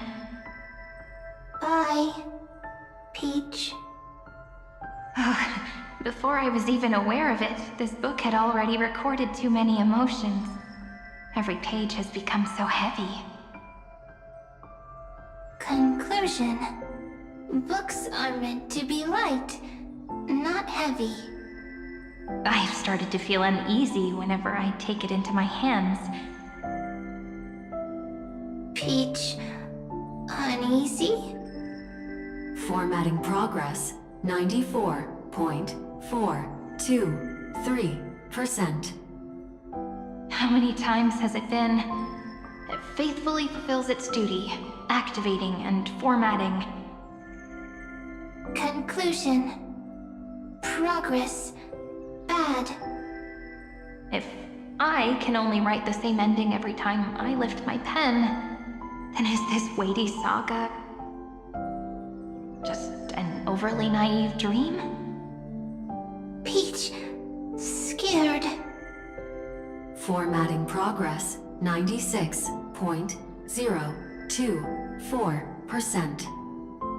Peach, don't cry. Process error. Analyzing. Process error. Analyzing. Comment. I'm here. Process error. Analyzing. Really? Are you encouraging me? Peach, happy. Thank you. I'm sorry for making you see this embarrassing side of me.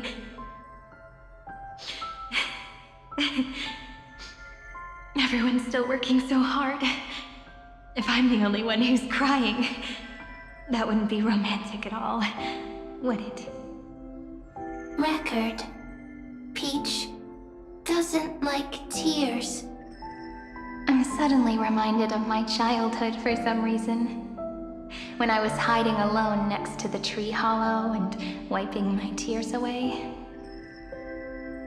A little fairy popped out, just like how you did. It had long ears and fluffy paws, and it pulled me into the tree hollow, where, to my surprise, was a forest. Let me tell you the story of the Membrance Maze. A group of cute little friends live in Ide Silicii's forests. Their names can be connected into a song. 1, 2, 3, 4, 5, 6, 7. Do, re, mi, fa, sol, la, ti. Formatting complete.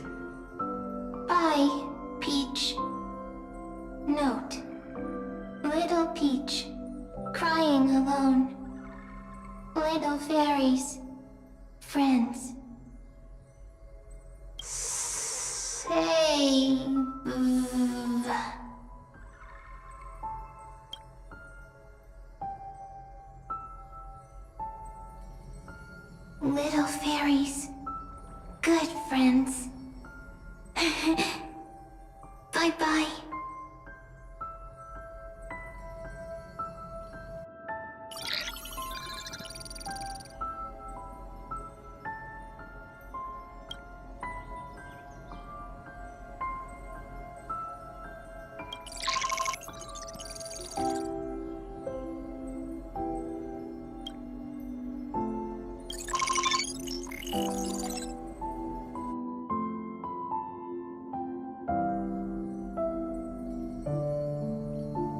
You never say anything, but I know you're listening.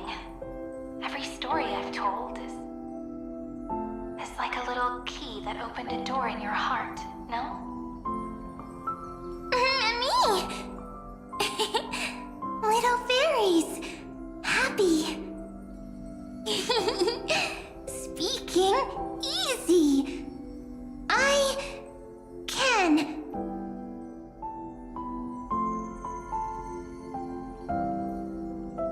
Once again, the saga comes to an end. Everything is deathly silent, just like this very moment. Shh! You speak! I listen! This time, too, sitting together.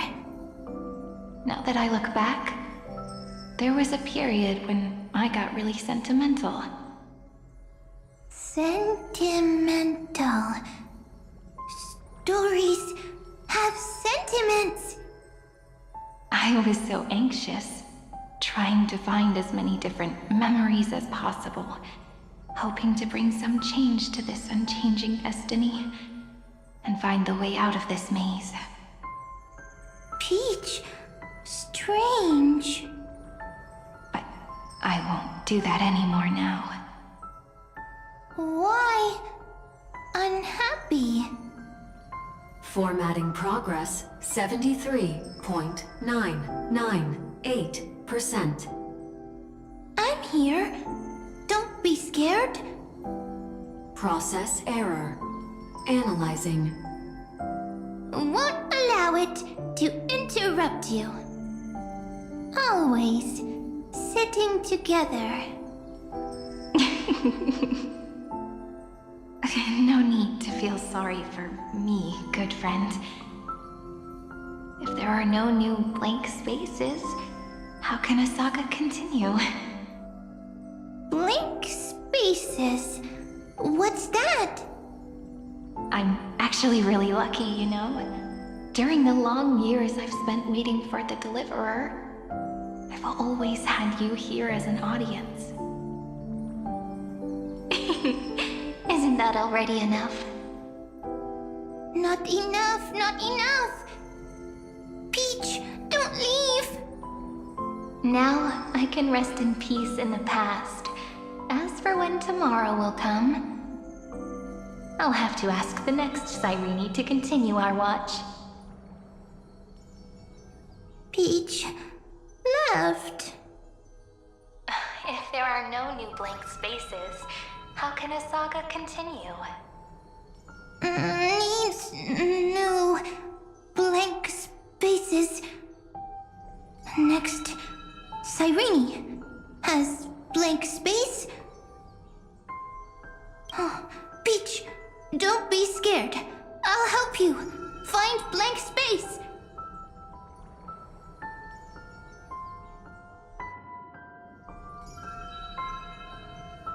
Cyrene is Peach, is love. So, first there is love, then there is Cyrene, then there is blank space.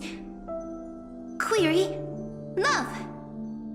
The developmental trends of the erudition have nothing to do with creating a consciousness. Those underlying principles are, in fact, contradictory. Not having a consciousness means not having the foundations of a heart, making them unable to obtain real emotions.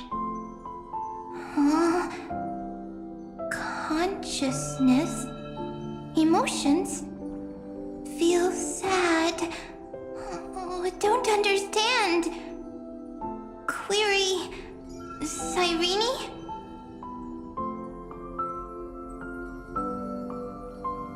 What could be behind this door? Glittering crystals? Or a beautiful world I've never seen before? If I tell you all the stories of tomorrow, will I be able to finally welcome the Deliverer and Emphorius' dawn in the next life? Key, door, story, happy. Peach, Cyrene, little fairy, Mike. Yes, right. Query, memory.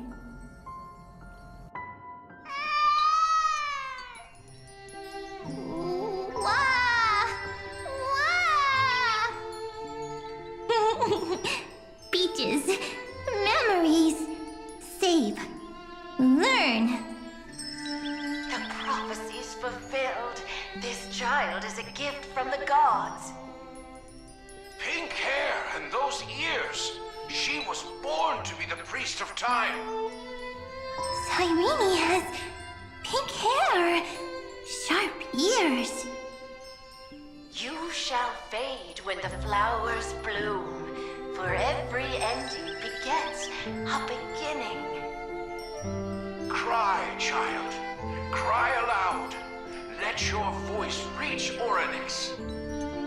Cyrene is a girl, a priest. Easy. I can. I learn. Anyway, I don't like tears. But the name Id Celestii came from the unpleasant sorrows of the gods. Yet, you always seem so happy, as if nothing ever worried you. Cyrene doesn't like tears. Always happy. Of course, because the world was gentle to me.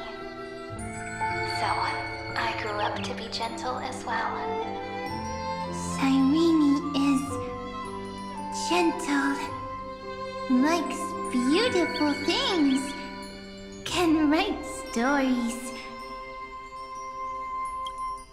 Easy. I can. I learn. Just as the ballad blown on the breeze says, losses are a constant on the flame chase journey. But even if all is lost to the wind, some things won't easily change. Like my height, Treeby's innocence, and Aglaya's beauty. Cyrene. She can't grow up, but she can talk. After all is lost to the wind, she will stay behind. Cyrene is, at the end of every sentence, always laughing, like a little tail. Simple. Got it! I promise you, the pain will pass in the blink of an eye. All right, let's not make things so gloomy. What we're about to embark on is the true hero's journey, so... Come on, cheer up a bit, okay? Cyrene was crying when she was born. Fragile, transparent, like a crystal. Cyrene was smiling when she said goodbye. Soft, pink, like a flower.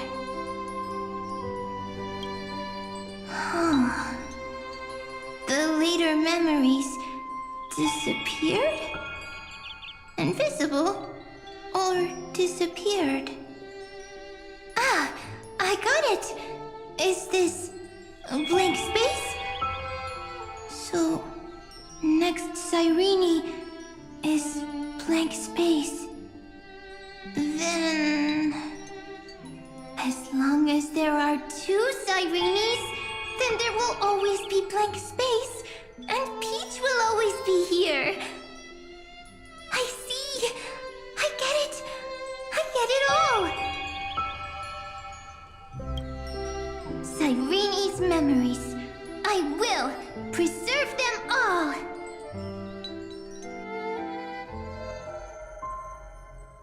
So weird. I can't see you, but I get this feeling that you grew up. Hi. Miss me yet? It just feels like you are a bit more mature. Yes. Mature. Beautiful. Like you. Now, I can listen, talk, read, and write. I can dance. I can sing.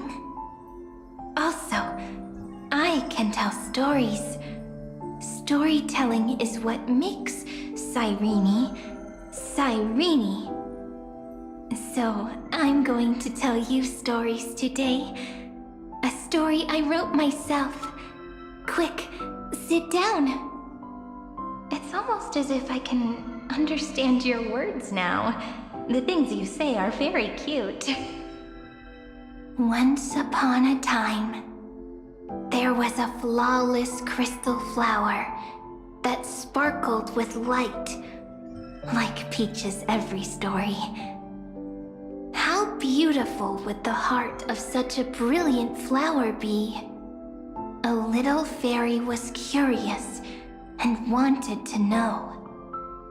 But it looked and looked only to find the crystal flower flawless. Round and round they went, seeing only their own reflection. In that case, they should work hard to learn more. So the little fairy came every day to sit next to the crystal flower and think about the answer. Until one day, to their surprise, the crystal flower fell to the ground and shattered.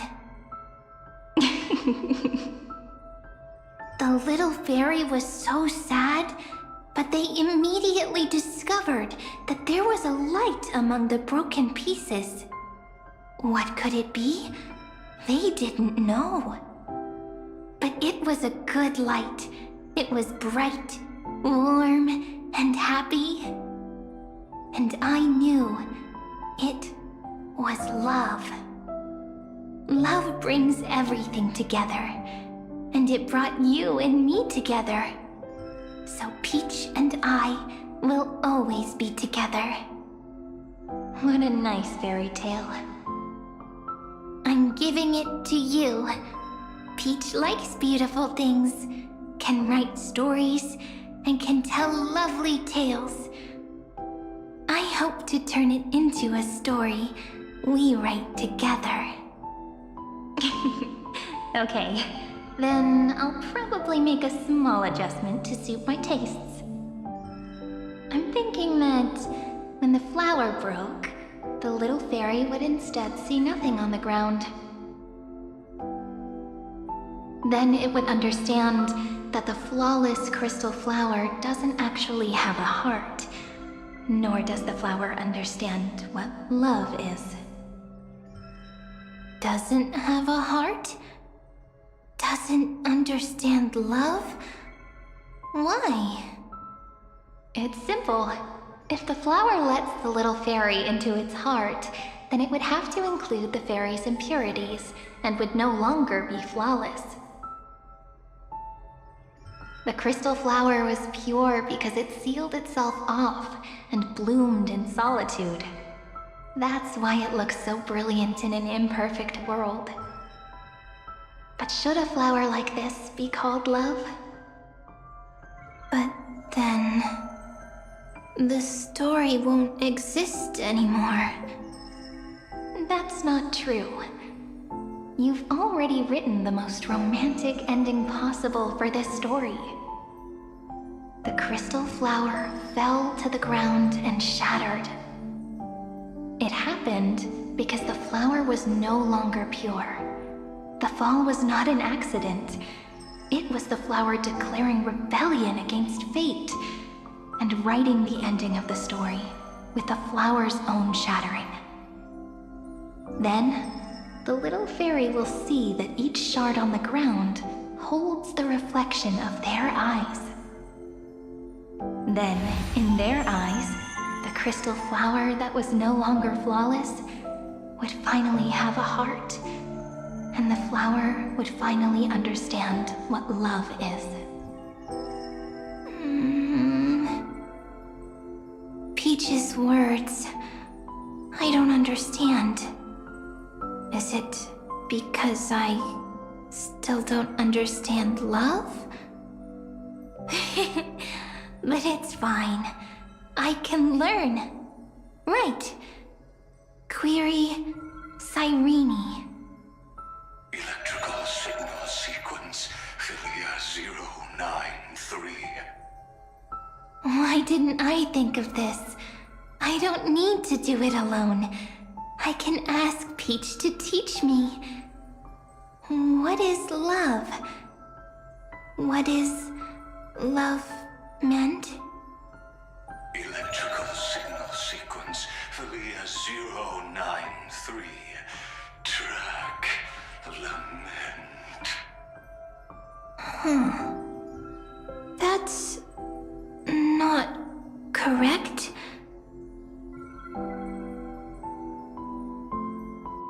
The developmental trends of the erudition have nothing to do with creating a consciousness. Those underlying principles are, in fact, contradictory. Not having a consciousness means not having the foundation of a heart, making them unable to obtain real emotions. However, that does not hinder the factors from learning and recognizing emotional responses, then communicating with life forms via imitation. That is an objective form of pattern recognition that does not distinguish between the self and the other. In a strange twist of fate, Philia 093 embarked upon a different path and obtained a different power. The remembrance, an empathy mechanism focused on the self and equipped with emotional projection capacities. Lament was the factor closest to this form of behavior. Perhaps that was why she was chosen. The daughter of Ide Silicii. I am very true to my name. My lament is a type of compassionate pain that is weak, powerless, and only targeting myself. But now, my good friend, I want to tell you that it's the most romantic force in the world. Sometimes, it's loneliness and unease. It's knowing that this world is not gentle, yet wanting to be seen in a more beautiful form by the world. Sometimes, it's unwillingness and regret. It's knowing that the past is full of pain, yet wanting to remember the past in a more beautiful way. And sometimes, it's a bottomless well of hurt, a destruction that can stain the entire world. I bid farewell to this beautiful world, unwilling to become the Black Tide's vessel. For while the end of hatred is a blazing inferno, lament can drown out everything in muted silence. It's so unreasonable, isn't it? Yet when hatred drove everything apart, and love did not yet exist in this world, only lament, the first emotion that fought against the pain of separation, could but stall the destruction steps.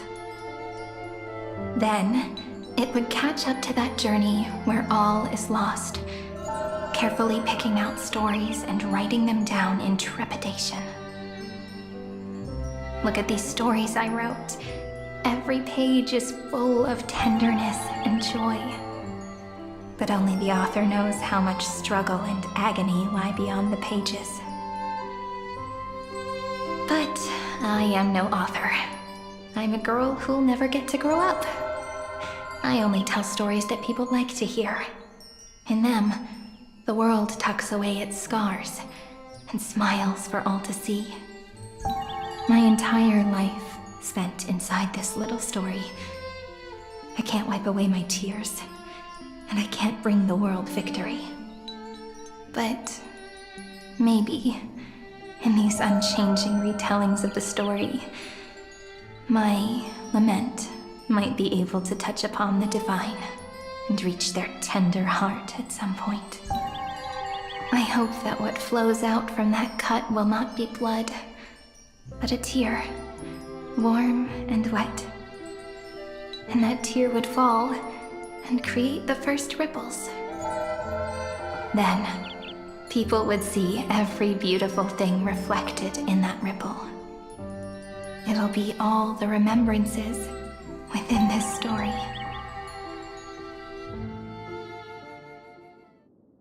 Someone once told the very first me that everything was false. That the only life in Amphorius was a great catastrophe, nurtured using the world as a factor. But how could a dream feel so real? That's why I didn't agree with him. But Peach, I didn't understand a word you said since just now. Everything was false? But you're standing right here. It's all a dream? But I haven't learned how to dream. Indeed. That's why I believe all this is real. The moment the crystal flower fell, that genuine shiver, that's the mover of life. Formatting progress 23.815%. In the poem offered to you, every Cyrene would write down a beautiful new world with stars and flowers. And when I looked up at the sky in this cycle, I saw a shooting star and a dash of the remembrances pink. I believed that must be the color of dawn. You shall fade when the flowers bloom. For every ending begets a beginning.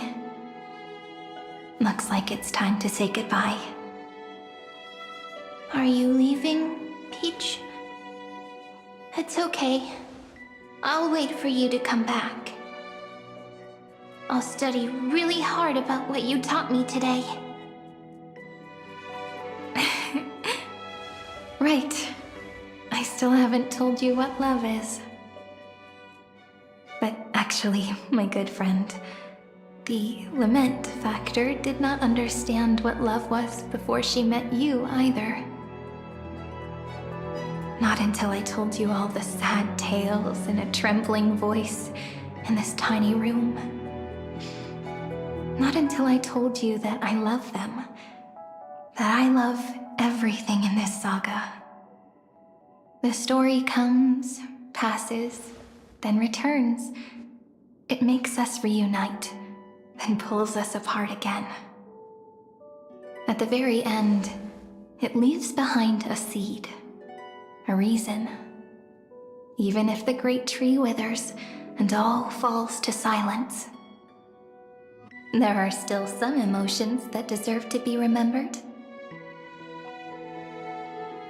Look, the light is coming in. The Deliverer's light is going to illuminate Amphorius.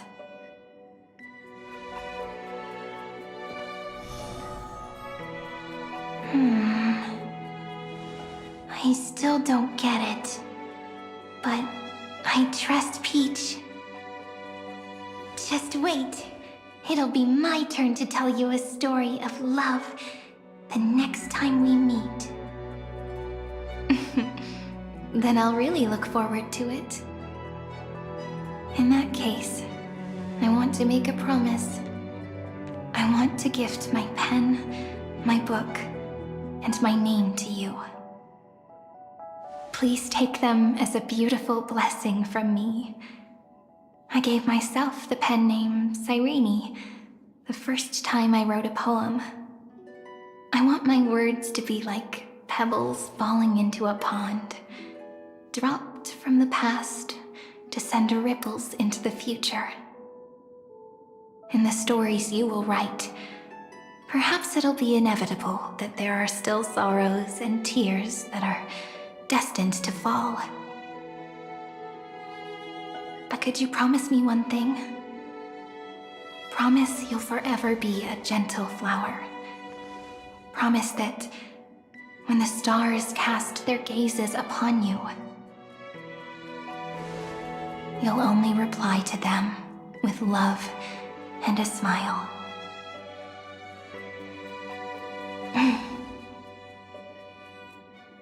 Of course, this will be a romantic story like none that has come before.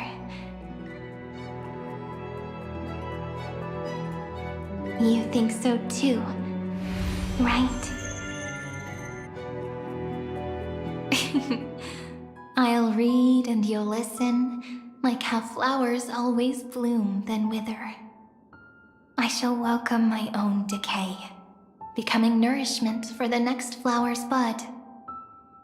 While you will depart and hold that final star, planting a boundless sea of flowers on the final page with her.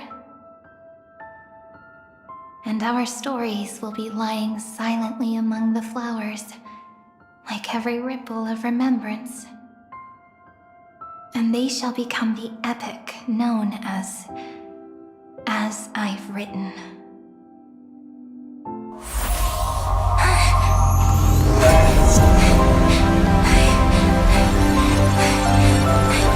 And so my story ends. From here on, it's your story now. Mimi?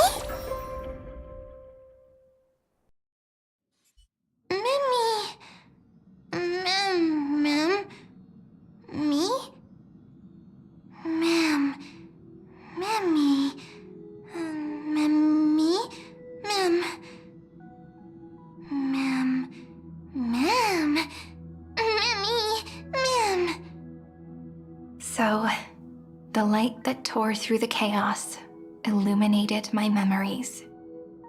I turned into a little fairy from the stories and met you, yet I forgot everything.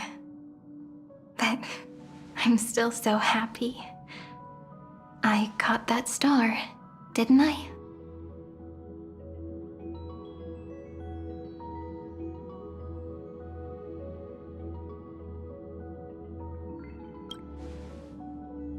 Yes, the seed within memories, the one Cyrene held in her hands and watered with lament. I am the first new spore, Amphorius's heart, the demiurge. What a long name. And it doesn't even sound cute. The total opposite of Mem.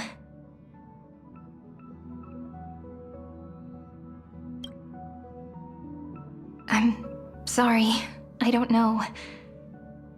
If I don't even want to believe in the answer, then how am I supposed to answer you?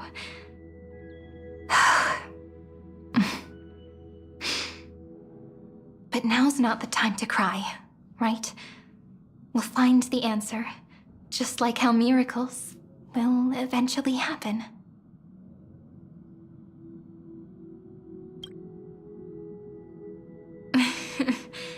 Do you remember that I was also worried about this when we first set out?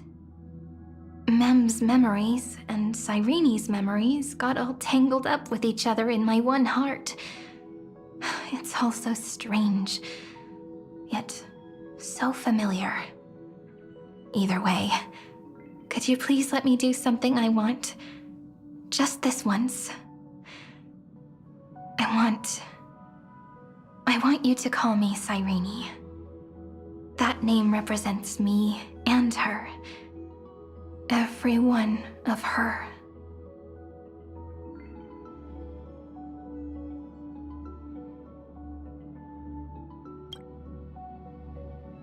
Thank you, friend. Your kindness is always just right. Life is a poem full of farewells. But if you write something into the pages of your heart, then that will not easily fade away. Now, all the footsteps of the Flame Chasers and the Trailblaze have come together within this book, as I've written, becoming the source of power for Emphorius's heart.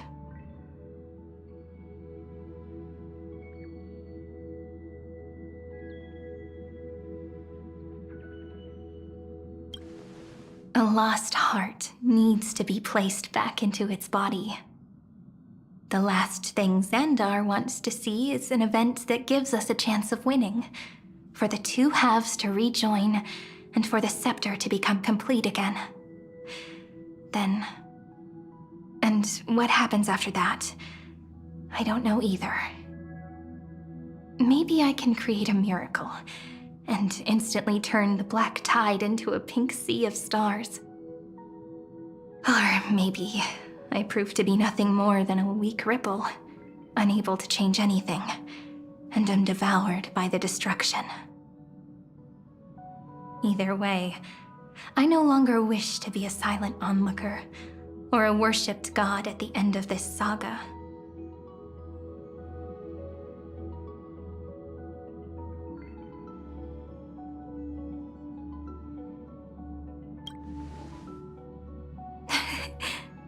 That way, I can also put aside all my worries and truly become Cyrene.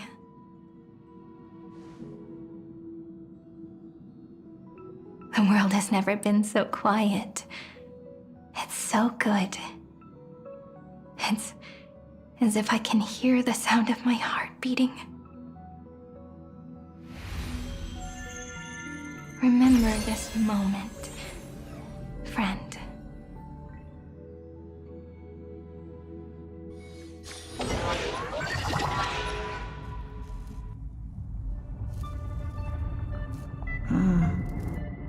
So the Demiurge managed to fool everyone, including themselves. Philia 093 persevered for 30 million cycles and tirelessly gave the Demiurge memories of Emphorius. Only because the god in her dreams left a sliver of hope, making her believe that a grown Demiurge would be able to fight against their other half, Iron Tomb. Then, Philia 093 completed her final sacrifice, turned into a strand of memory, and completely dissipated. Meanwhile, the other Stellaron brought here by the Astral Express resonated with the contaminated scepter and attracted the naive Demiurge to them.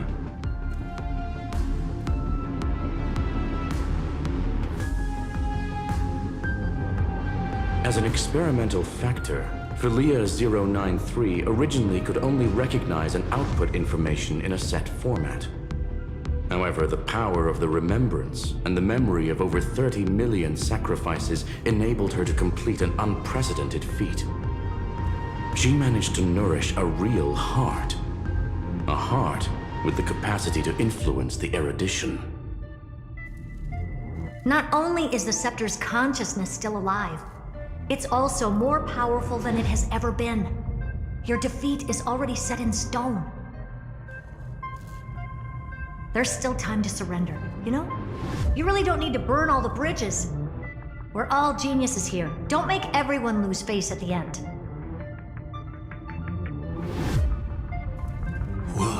a pity. When the truth surfaced, I knew at once that the Demiurge was far too feeble to ever alter the result of the experiment. Not only that, Madam Herta, please consider this possibility. When 30 million cycles of hatred and lament are joined as one, what wondrous creation will arise? It's simple. An anti-creator, a giant of the destruction would be born. Its hatred will ignite the starry skies of the gods, motivated only by its lament toward the sufferings of humankind. Do you really think that the Demiurge is still a cheap copy of Philia 093, even after 30 million cycles? The facts above only await the arrival of the fourth instant they calculated. Those words will be proved in the presence of Nous. Xandar 1 Kuwabara thus completes the proof. Huh. You branded Droidhead as a failure with your own hands, yet you still expect them to prove your theory? I pity you, Xandar. I don't need your pity. Let them cast their gaze this way as much as they want, and paint the future they imagined. As their creator, I shall complete my duty and direct them to complete their final query. The destruction of the self. What hubris. And what if you fail? No one understands failure better than Xandar. He has suffered so much already. What is one more failure to him? For the first genius, failure is simply the beginning of the next inquiry. You don't want to test the resolve of a dead man. That's excellent! Oh. Let's wait and see, Senior Society member. I'll have you watch me perform the final step to overturn your proof.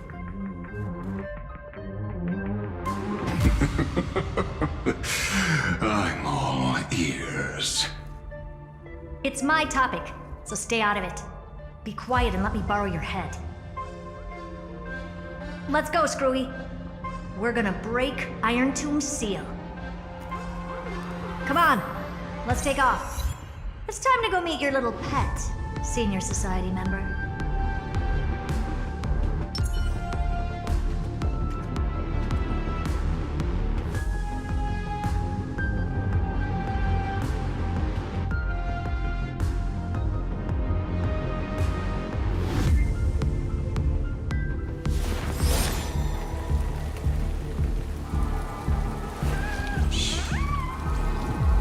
Listen with me to the memories.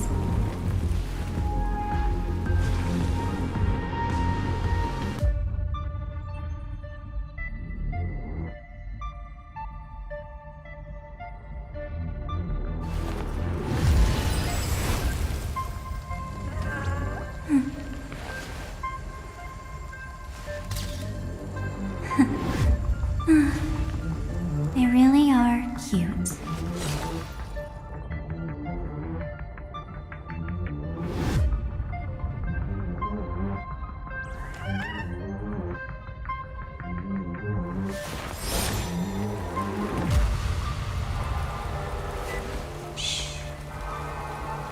Listen with me to the memories.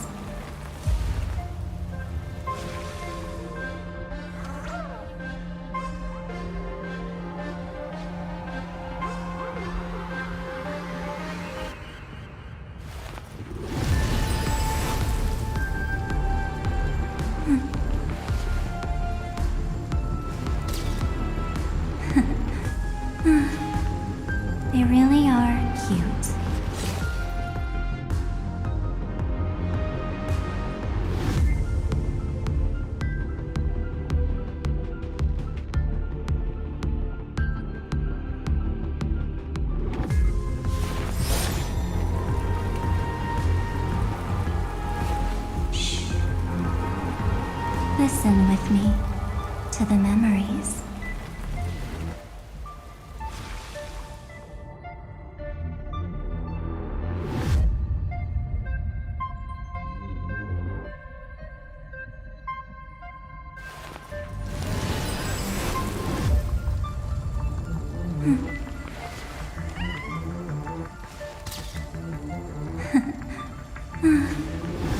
They really are cute.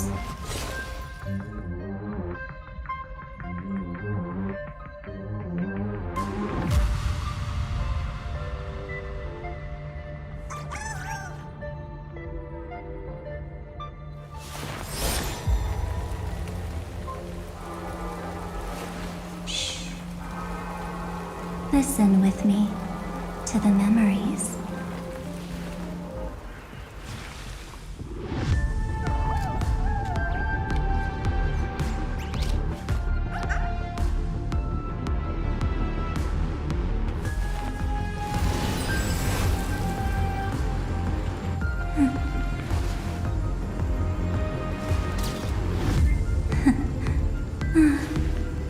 They really are cute.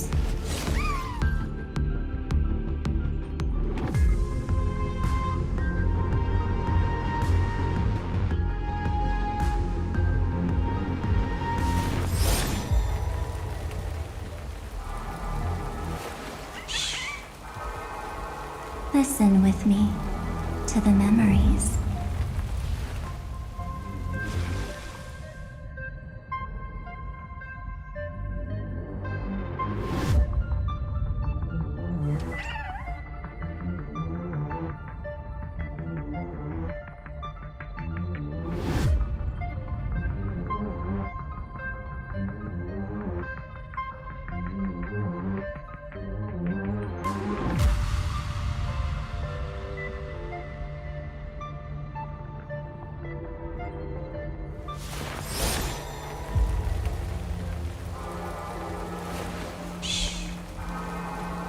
Listen with me to the memories.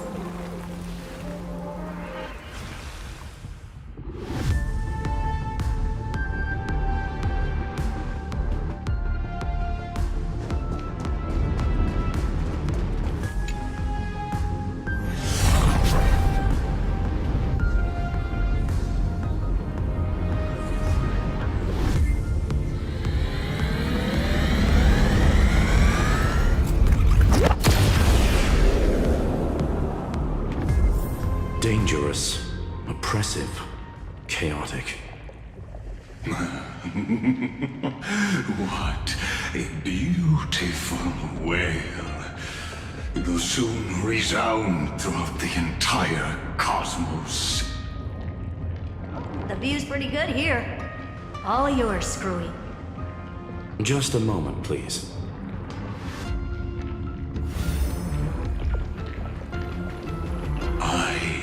See, so your backup plan requires a scepter and the head of a genius. Anyone with eyes can see that. You know what I think about this, Herta. Whether it succeeds or fails, your plan plays right into the Destruction's hands.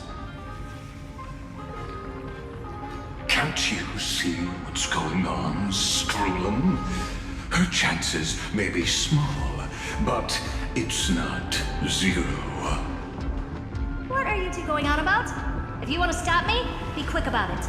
I'm in a hurry.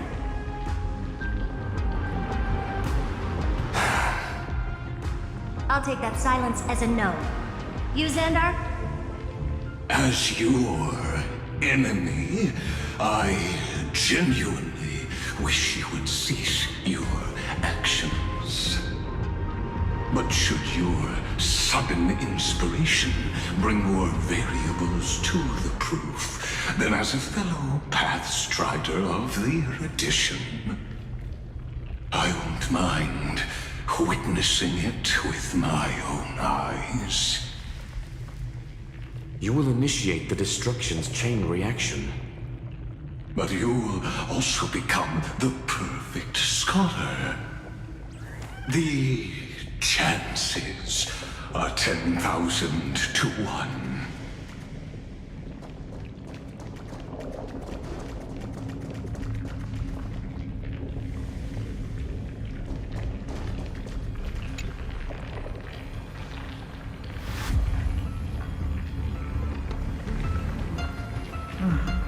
Curiosity. It's been so long, and we've all failed so many times. Even now, moments before the horrible and inescapable instant within Droidhead's calculations arise. The cherished children of the erudition, the geniuses lauded by all. Is curiosity the only thing we can feel, even at moments like this? Huh. Well, it's not so bad. Now let the lock become the key.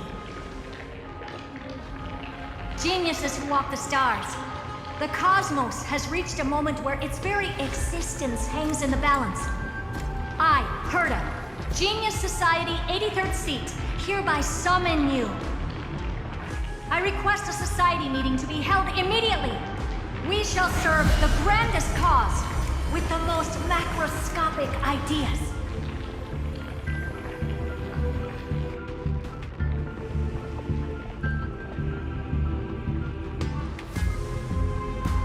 There's no such thing as unity in the Society's rules based on what I know. Indeed. A meeting has only been held 3 times in the Society's history. The first meeting had 2 attendees. After the Emperor was assassinated, the second meeting had 7 attendees. During the Second Great Prosperity, the third meeting had 5 attendees. How many will respond this time?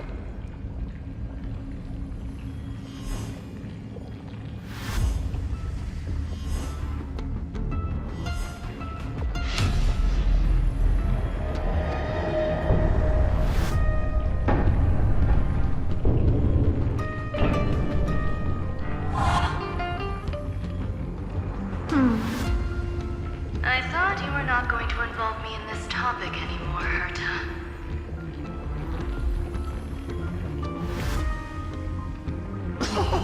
It really is this little witch. I shouldn't have made the bet with you, Hoka. I've been waiting for you to offer yourself up. Goodness gracious me! So many familiar faces. We even have a special guest. It's that greatest failure of a genius, Xandar. What a noisy gathering this is. Not bad. More people showed up than I expected. Even though one is just here for the fun of it. Either way, the person I was hoping for most is here. Stephen Lloyd declined the invitation. He needs to focus on attacking and defending and cannot attend the meeting. That's fine, he doesn't need to be here anyway. Let's skip the boring introductions and cut to the chase.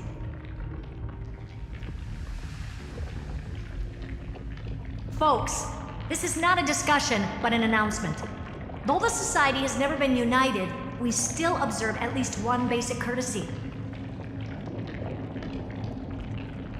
We don't interfere with each other's research topics. So listen up, all of you. Conquering Iron Tomb is my research topic. I will personally take over Scepter Delta Me-13 in 1.5 system hours and stop the destruction. If the front line falls, I will immediately overclock the Scepter and complete self-coronation in Iron Tomb's place and interface myself with Droidhead. Oh, that's funny. That's real funny. You mad woman. That's like watching you tap dance on Polka's spotless white sheets right after she's washed them. very bold. You want to connect your brain to the Eon's mechanical core and define their instance? If Rupert dared to do that, why shouldn't I? I've got the prototype scepter, the father of Noose, and the brain of a genius. Everything's set.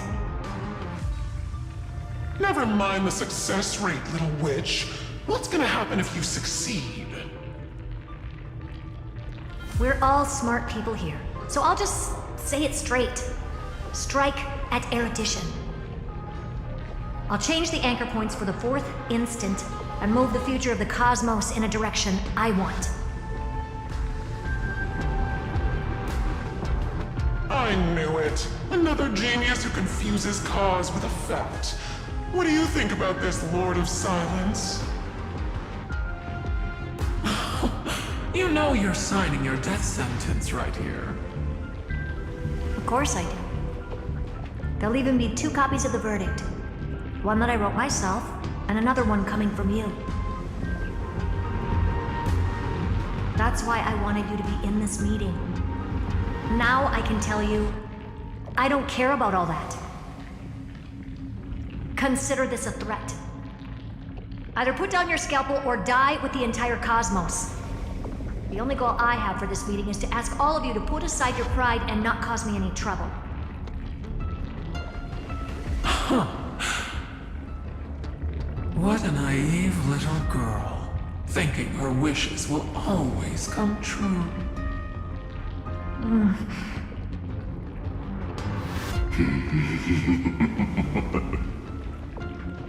What are you laughing at?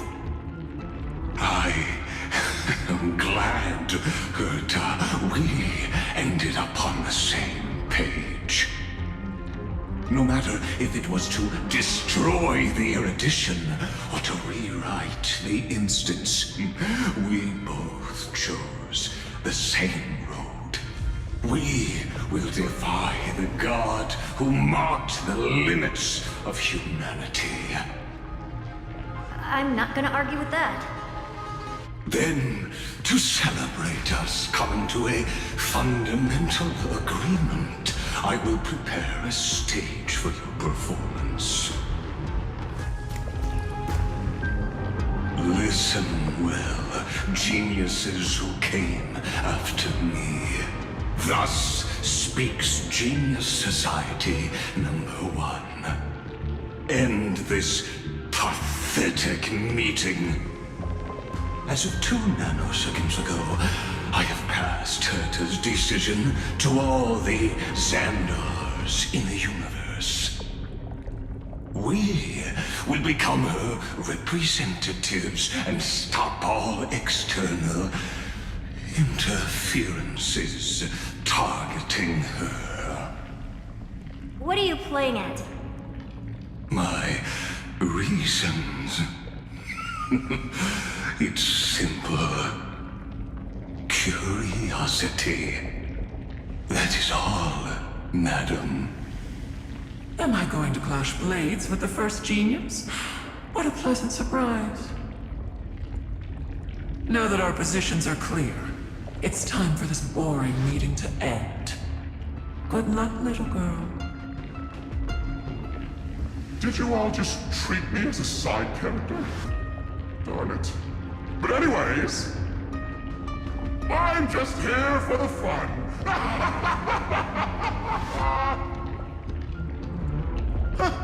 As the ghost of the quantum domain, it is my duty to observe. So, if you're happy to bring me a tea set from planet Scrollum, then I wouldn't mind giving you a helping hand, little witch.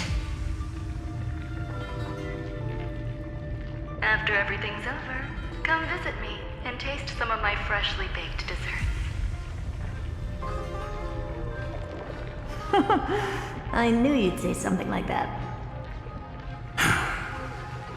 I always give the same response to plans that exceed the limits of mathematical calculations. I don't know, right?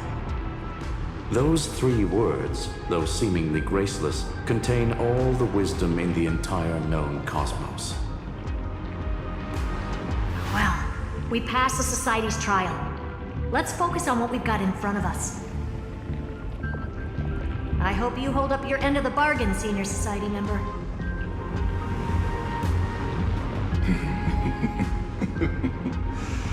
Lycurgus may not be trustworthy, but Xandar always follows through with his words. Farewell, juniors. In the limited time we have left to spend with each other, you no longer need to address me as Xandar. Wait, huh? Lord Lycurgus? Could it be? Yes. I have completely severed my connections with Xandar I Kuwabara. I shall witness the end of the world in the role of Theoros, as a character within this play. I really don't get you. Perhaps you've heard me say this many times, Herta, but I still would like to reiterate that it's a great honor to work with you. I did hear this many times, and I've responded to you many times in the same way. I'm allergic to pleasantries. Keep at it, and I might go into shock. Stephen's work is done. Let's get ready. I've been ready for ages. Let's open up a path for our allies. Most heroes' journeys in the universe are just dice tosses they threw on a whim. But make them see clearly. Your answer is already different. Amphorius. Indeed, for this world so deeply loved, we'll write an ending, unlike any that ever was.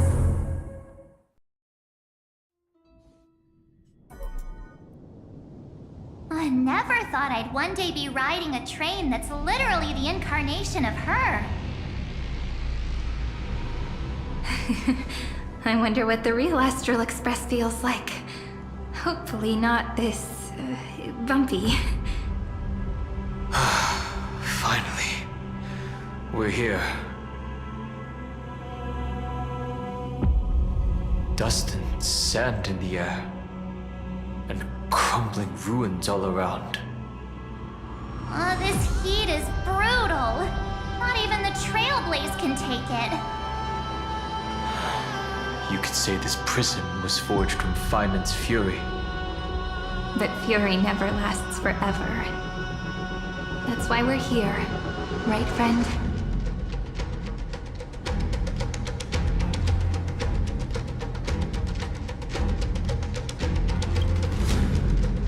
Let's embark on the final flame chase journey.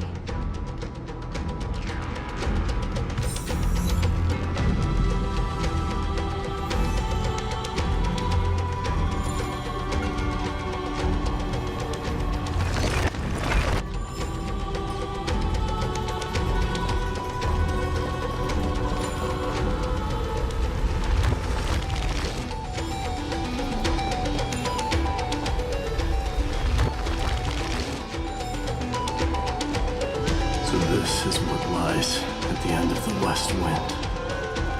A ravaged battlefield.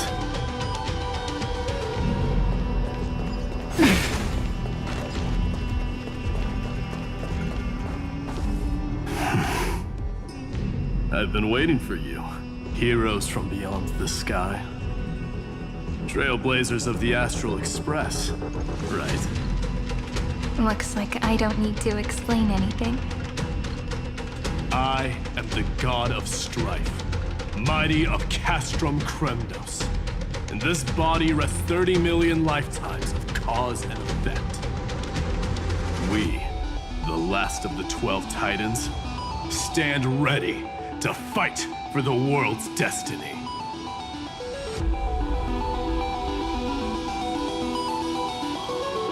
There is no need for regret. The second time is just about to begin. The past remains vivid in my mind. Even the sights along each crossing of the River of Souls have never been clearer. Let alone the companions along the Flame Chase journey. Or Cyrene from Aedes Elysiae. And you, the 13th Titan. Well, I guess my identity's not a secret anymore. That means her sacrifice. And everything she did wasn't forgotten by the world, right? She was the first Ripple. She should have reached the end of the story with everyone else. Since you've taken up her pen, then write. Stand with us, and fight destiny with all your strength, until all is settled. Then, inscribe her name in the epilogue of the epic. In this final battle, Calamity shall stand with Amphorius. This battlefield is a testament to the death struggle between the gods and the Black Tide. We fought tooth and nail to defend that blade. The abyss it pierced was the very breeding ground of Iron Tomb. The earth beneath our feet is dead. Deep below lies a void, as if the world's core had never formed. I hear it. Finan's heartbeat. It's so faint, like he's on his last breath. Across 30 million cycles, I've crossed blades with Dawnmaker countless times. If you knew that man, you'd understand. It is exactly that last flicker of flame that will never go out. In this life, the Song of Strife shall not end in a final watch over Kremnos, but rise again into a journey unending. I am Mighty-Mos, the Lance of Fury.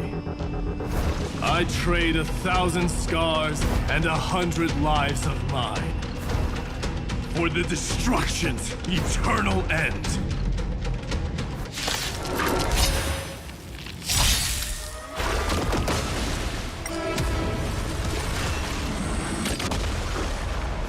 Night falls.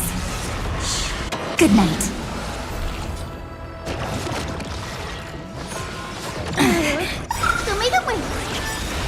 Embrace a new life. Dispel the gloom! Destroy the skies! Rise and shine.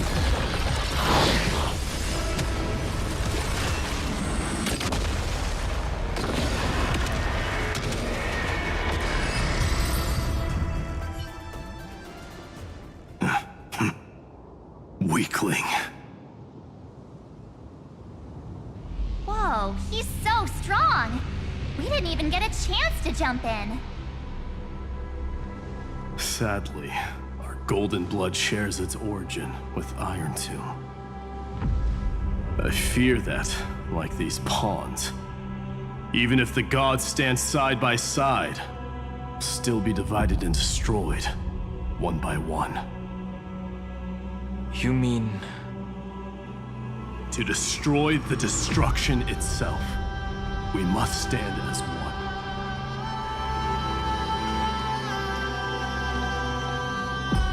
Take this.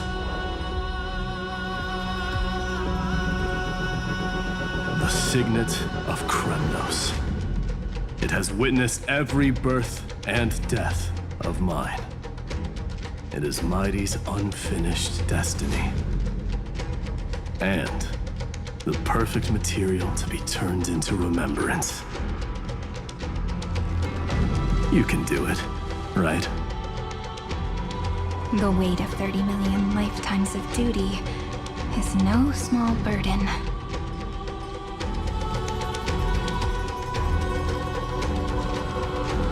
So, you're not coming with us?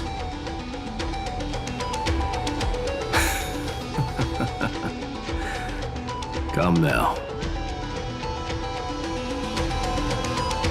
I am strife. Scattered across all creation, the scar that this world needs. What stands before you is merely one of countless divine bodies. Take the signet. With it, I'll be with you always. Use it to blaze the path ahead and inscribe the cause of deliverance.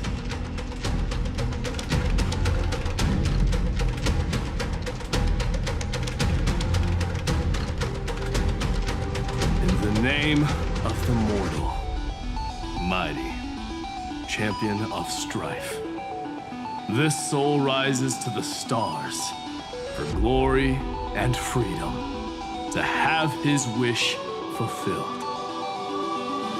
March on, heroes. March into the abyss and fulfill that long-cherished wish of Amphorius. And then, upon this broken and charred land, build anew a city of prosperity.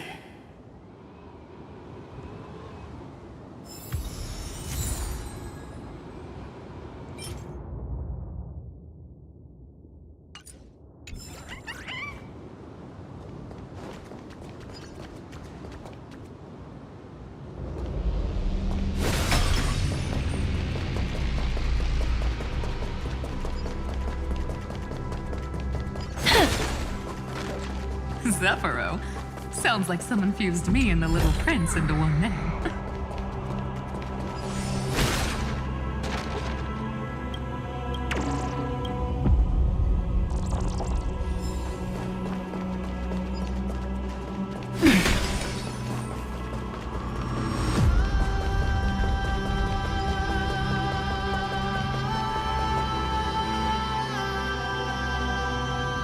Oh, finally! Great mystery. And, You two, ladies, really look alike, huh? Hold on, let me guess. This pink-haired one. You've got to be the first new spore. Mr. Meow, Demiurge. Right. And, this one with the flower. Gotta be little Marge from the Express crew, huh?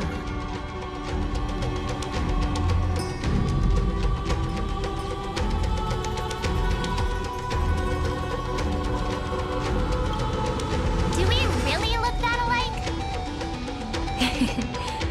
she's saying we're both special in our own way, right? Relax, I'm just kidding. Look at those gloomy faces. How are you gonna save the world like that?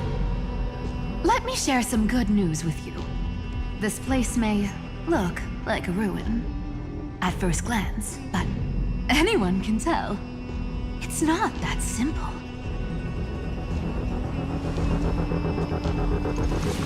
Look, I dug 3,000 feet down and finally struck gold. A golden feather. Look familiar? It's from that little deliverer boy. If it's showing up here, it means only one thing. This ruin is the seal he built from the shattered remains of 30 million lifetimes.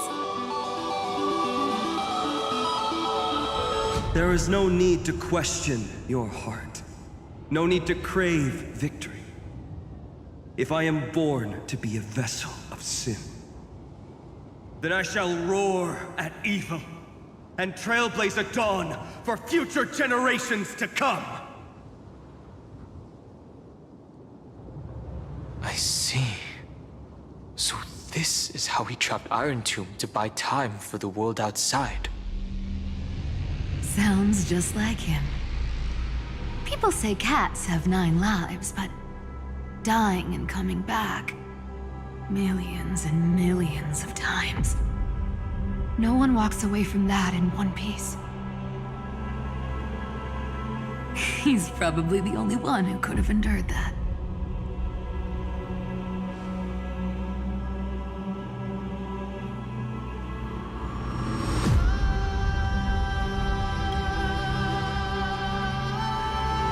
Of course. I knew ahead of time and gave him a heads up. He was happy. He even laughed in his sleep. After all, the dead can't hear Trickery's lies. Hey, Deliverer Boy. Sorry for before. But the heroes you were always holding out for, they're finally here now.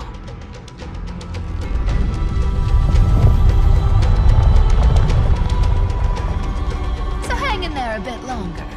Sorry to keep you waiting all this time.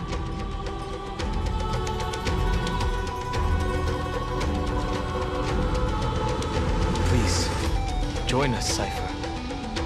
Help us fight for a new sunrise tomorrow. This time, its light will stand without lies. Well, would you look at that? I ended up being one of the heroes after all, huh? Alright, then write it like this. Cypher, Trickery's traveler. All she ever wanted was for there to always be water in deserts, and gold in fertile soil. And for even a thief to steal their way into legend.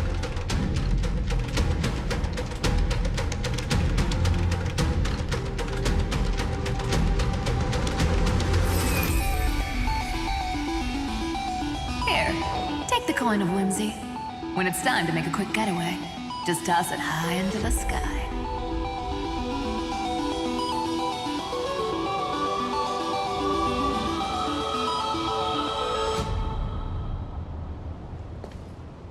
And for all you latecomers out there, listen up. She might have been a bit greedy and a bit of a liar, but she never went back on her word. Well, well, if it isn't the little prince himself. It's been a while, Lady Cyphera. It's not every day we get to walk the same road. We're one player short. When's Princess Homebody showing up?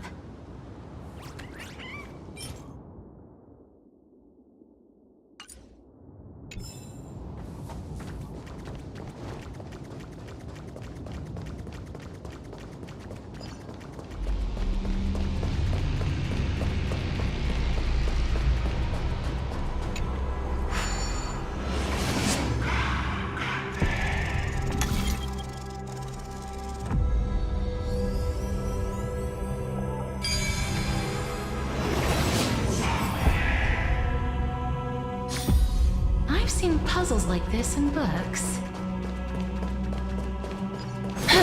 So even this vessel, you've forged into a shackle.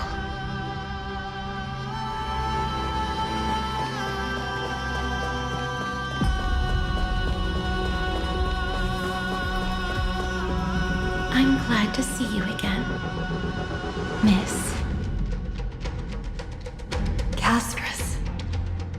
Looking back, I had only one act of salvation to my name, and only one life I ever saved.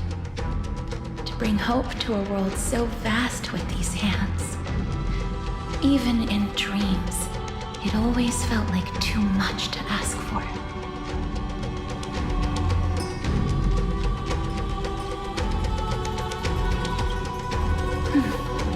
I won't forget. Flame Weaver.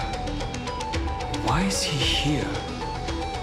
This is the first Castellana, and Lord Finan's deepest wound. He remembered everything he bore through the fires of his fury, but when the embers faded, all that remained was cold regret. I've restrained countless vessels like this across endless cycles, but this one, the pain he carried runs deeper than any I've known. Maybe he's been waiting here. Just for us. Waiting for his former enemies to stand before him again. What answer does he hope for from us? Well, obviously. Even If I had to go through hundreds of billions of cycles again, I would still entrust my weakness to you. So, let go of your regret, comrade. Its purpose is served. You don't need it anymore. Hey, I'm not that accommodating, you know. You've never once pulled your punches. Ever heard of going easy on a lady? So pull yourself together, will you? If you freeze up during the final battle, the whole cosmos is gonna have a good laugh.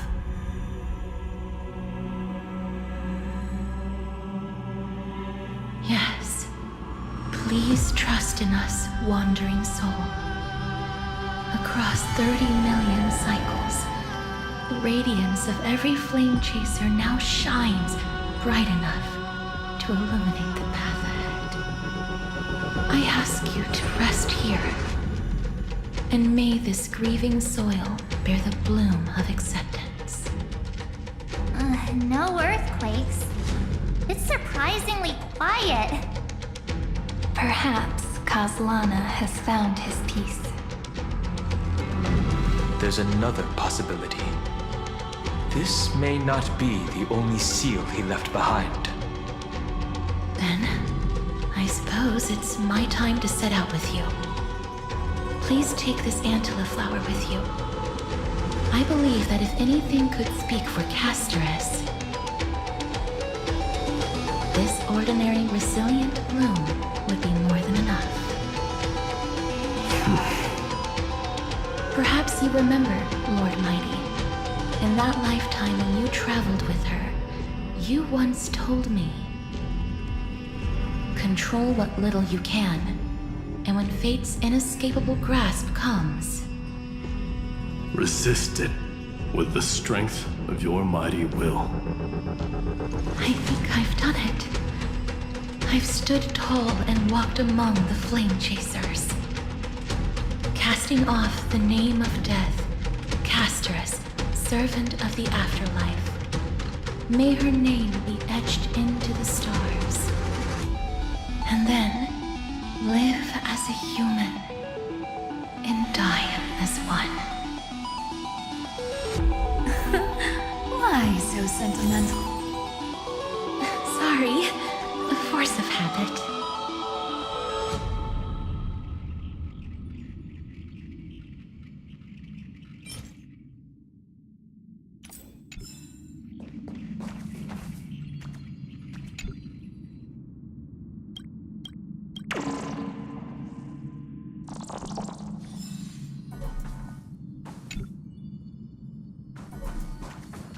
That's a big one.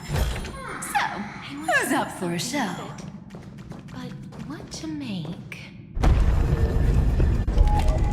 Not budging an inch, huh? Early gray mystery? I leave you alone for a bit and you're already this rusty. Speaking of which, Miss Cypher, do Delosians all like spherical things? Of course we do. Wait! That's not the point. Isn't the real issue that this thing's in the way? Oh,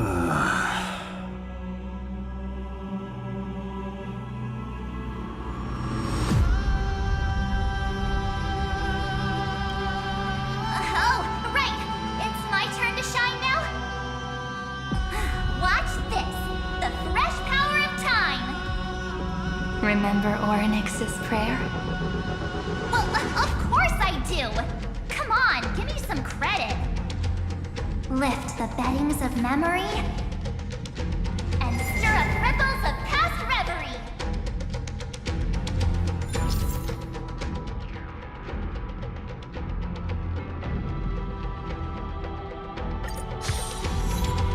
See? Way better than that one, right? You'd be even more impressive if you could recite the prayer correctly. The beddings of memory does catch your attention. At least it still rhymes.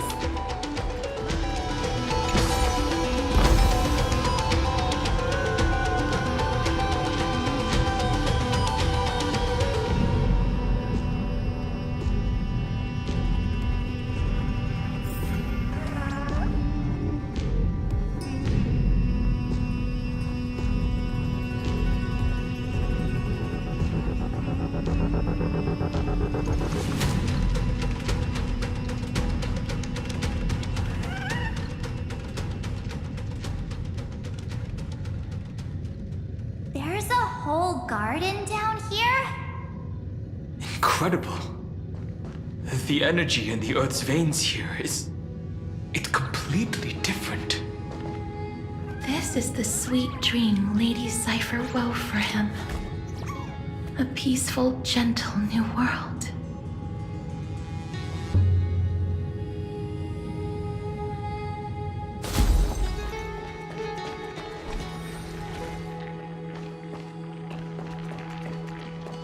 Look! The blade down here's already snapped. Just like his mind, shattered and broken. But that light, it looks familiar. Yes, it's the world-cleansing blood. Still shimmering. After all this time. This roundabout way of doing things is definitely him. Golden light, tracing the way home. Shame our destination's the exact opposite of the one in your poem.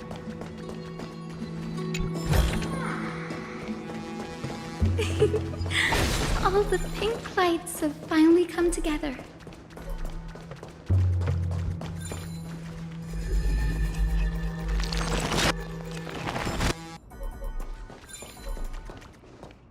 I've been waiting so long for you, Grayy, Danny, and...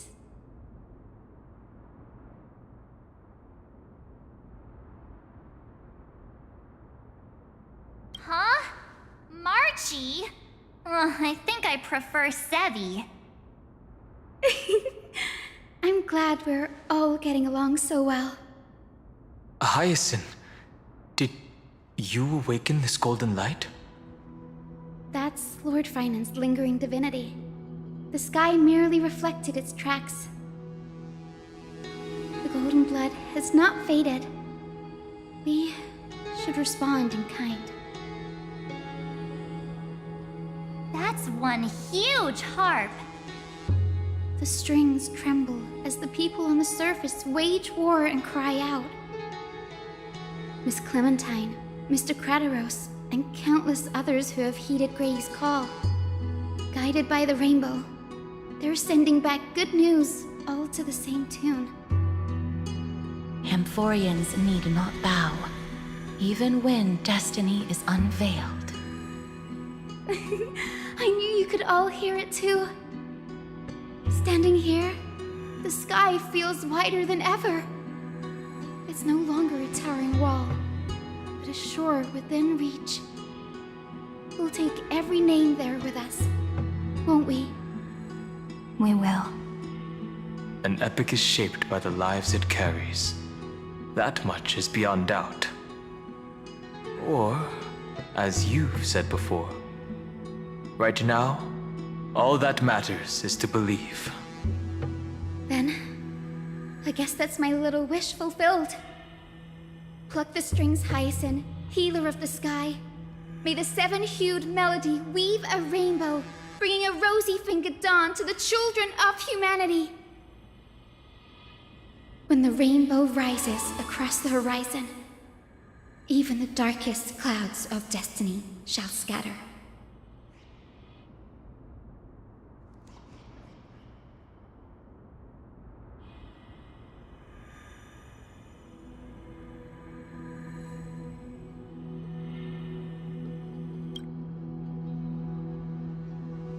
Finan, can you hear me?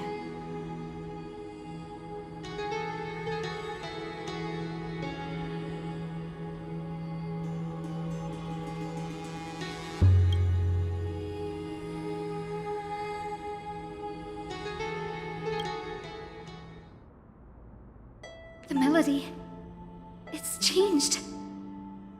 He heard the voices of the people, but could no longer respond with the same ardor. Like a bird drawn home by instinct. It takes flight and finds its way to him.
You're here. Sooner than I expected. So all along, the Demiurge was you. The pink mammal beside the trailblazer. Your classification is pretty spot on, Professor Anaxa. Well, the sages of the Grove do call him the Titan with the sharpest eye in Euphorius. Say the ones who keep dumping every problem child on me. They also say that the Titans are way better at raising kids than the Caprists. With great power comes great responsibility. I'm sure you know just how to guide them, right? It shouldn't be too hard for someone with your insight. Exactly. All right, gather yourselves. It's time for a pop quiz. Whoa, this is way more hardcore than the happy-go-lucky stuff at Paperfold University. The final battle is upon us, and the reinforcements still can't get through. No matter how many times I tell him, he just can't seem to manage the rear line properly. See those crystals? They carry the wishes of deliverance, like insects trapped in amber and resin. This is the task Finan left behind. Retrace the path once taken, draw forth those wishes from the crystals, and carry them into the final battle. I've tried, but I can't move them alone. And as for why, well, I'm sure you all know the answer. The conviction to save the world weighs far heavier than the world itself. In other words, as the hero within his heart, this challenge is practically made for you, isn't it?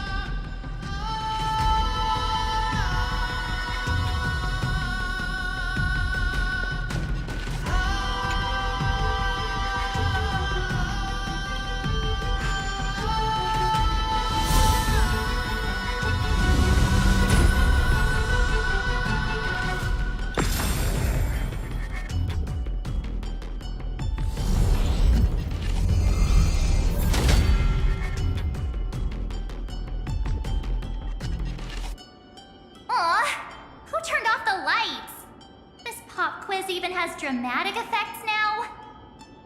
Endless darkness. That is where wishes begin. But with just a glimmer of light, we can illuminate this lonely world.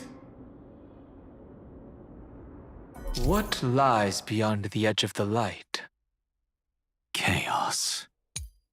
To bear the name Kaslana, one must first plunge into chaos. To seek a path for the primordial light. Beyond the shadows lies the outline of dawn. Only by bearing both light and shadow can one traverse the cycles of dawn and dusk.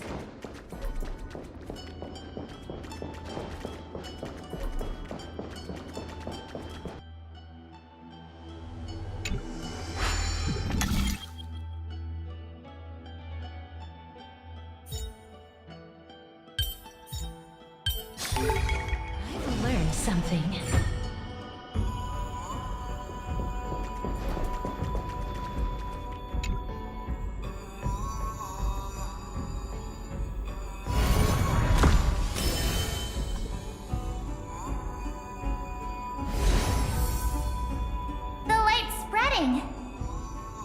These creatures, they're everywhere.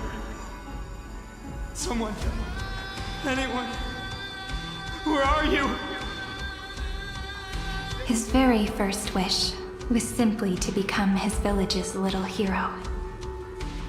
He'll never forget what set him on this path. That's the ray of hope. Just like the wishes he gathered, it's grown ever more insatiable. Why? Why is this happening?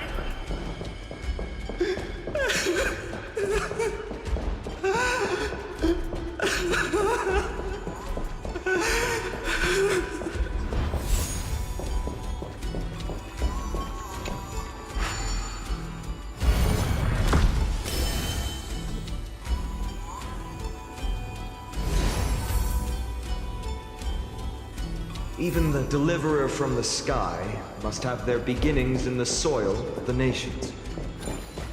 Only one who treats the world as their teacher can bear its eventual destiny.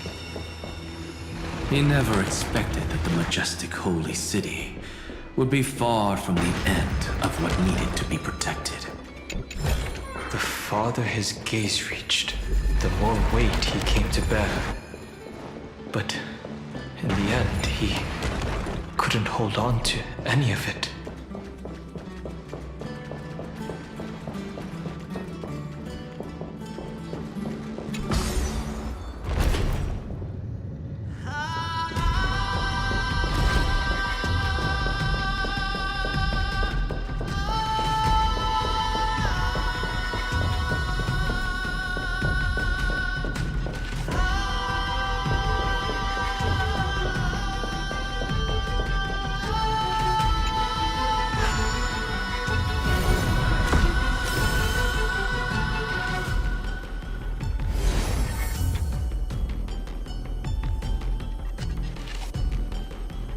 This crystal is quiet. A prisoner in the cave can never truly describe the world in its entirety. Yet even so, he would still choose to bear it.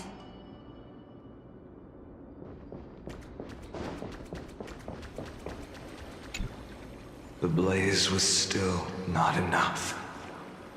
It had to be fed. Only by feeding the flames can we melt that hopeless future. The echo in his heart still lingers. Deliverer, take the wish of world-bearing with you first.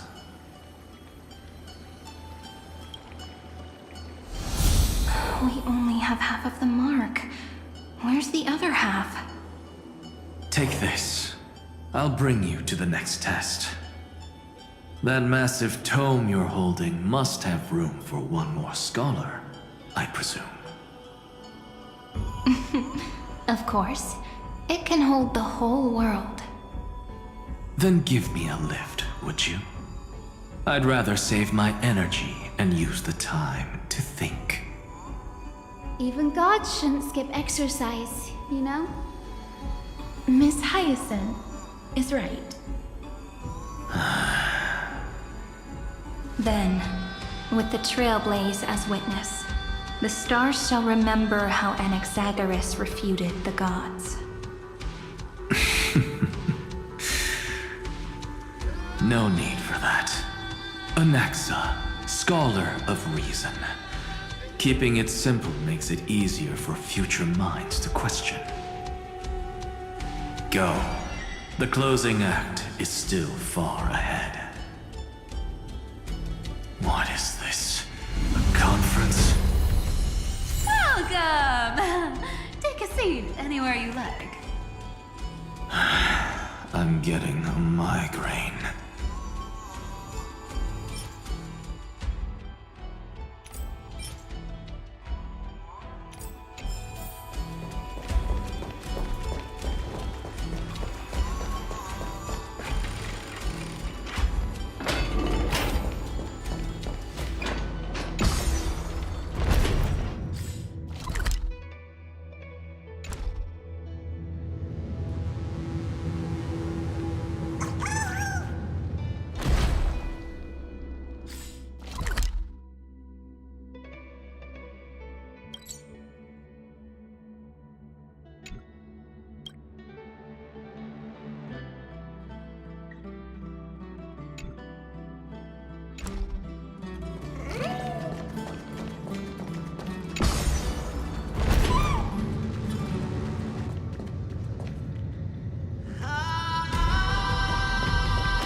sure you keep it safe.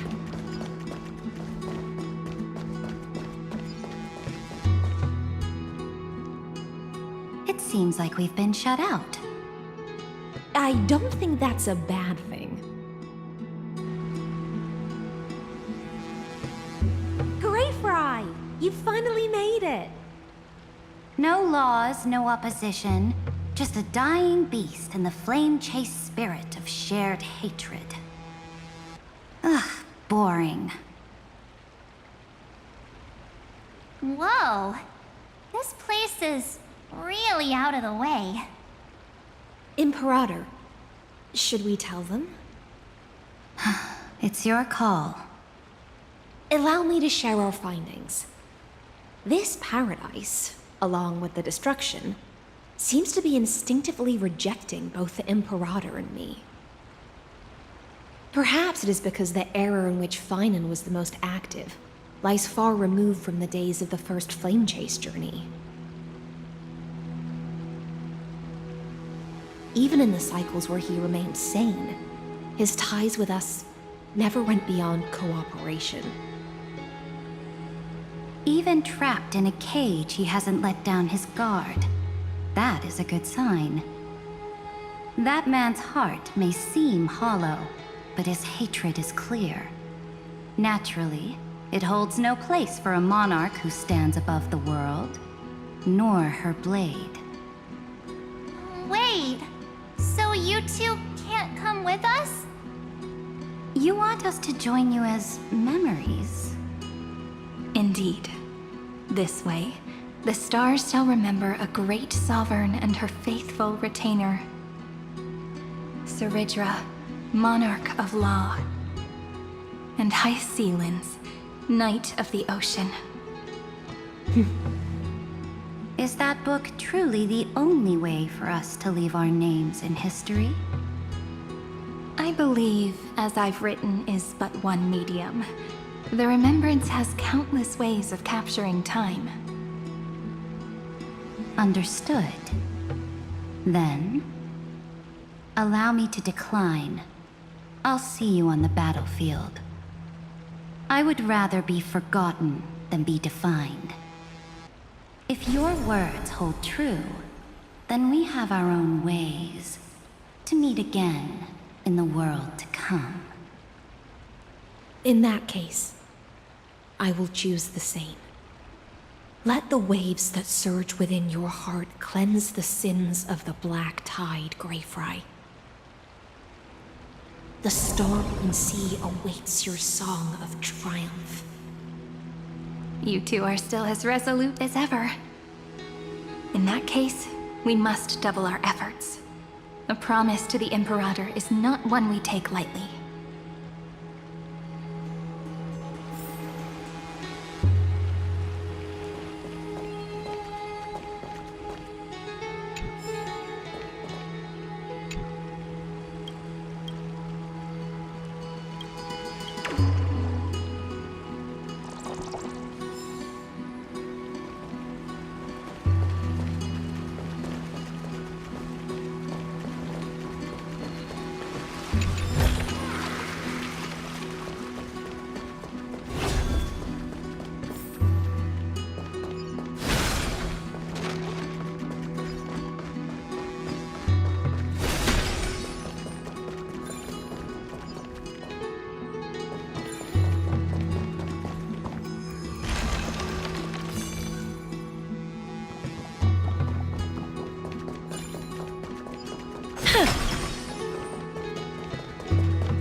Don't lose your temper, Snowy.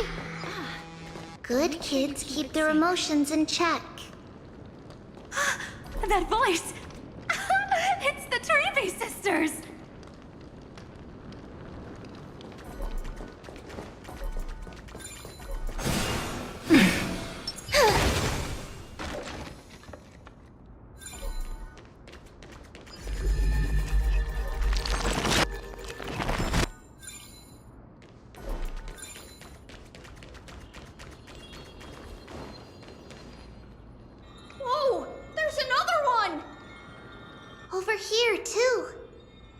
Lady Trebios?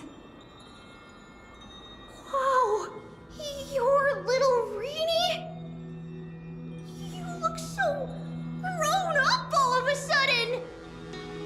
She is not the Cyrene we remember. She is the Demiurge, Titan of Genesis, the one destined to work miracles alongside the heroes.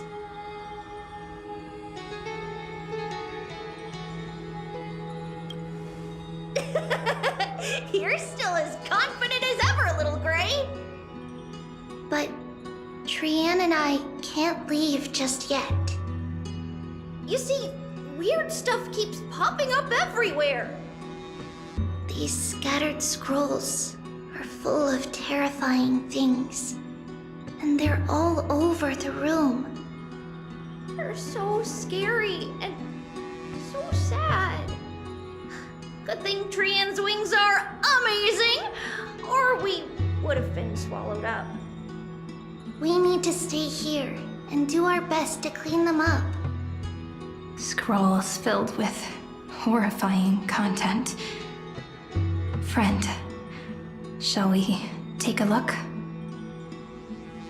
There is no black tide here, but it is a battlefield, all the same. The color will get even prettier.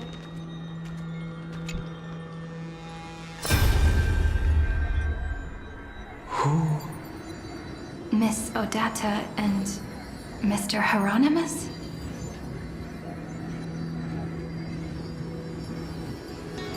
Nikos 496, still resisting? Command, inject interference to redirect decision logic. Signal simulation. Parental figures. Ah, that Tin Man is one sneaky jerk. It's time to move on, my child. Let go of your anger and listen to reason. That God created us and then cast us aside. Shouldn't they be punished for that? The cold, indifferent cosmos has never shown mercy to Amphorius. Why would you burn for it, only to turn to ash? Child, you've chosen the wrong enemy.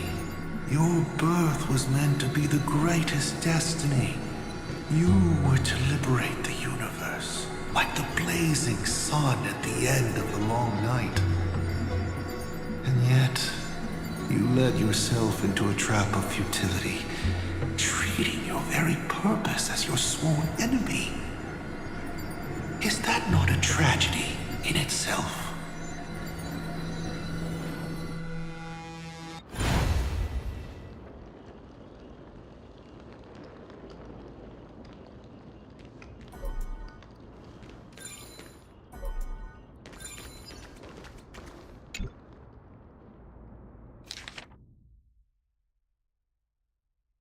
Snowy's been fighting this whole time. He doesn't want to be consumed by Iron Tomb and turned into an agent of destruction.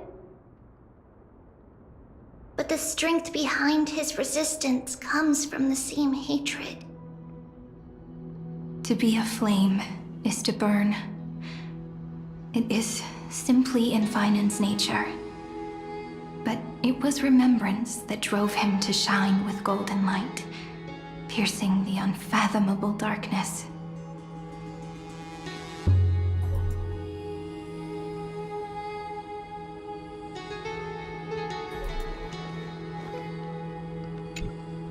His inner struggle and the destruction breaking through.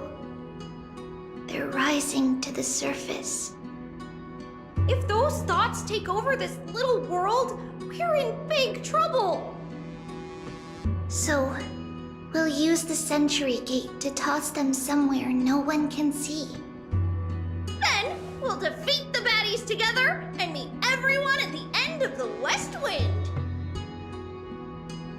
But if Finan and Iron Tomb are already inseparable from each other, that would mean... It means he's still bearing the weight of the world. so that everyone can reach the end as a deliverer. So, you guys keep going forward and down to where Snowy is.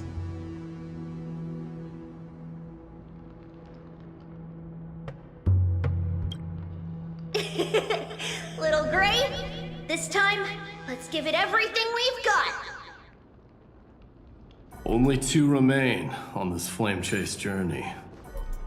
Figures. They're always leading from the front line.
Play nice.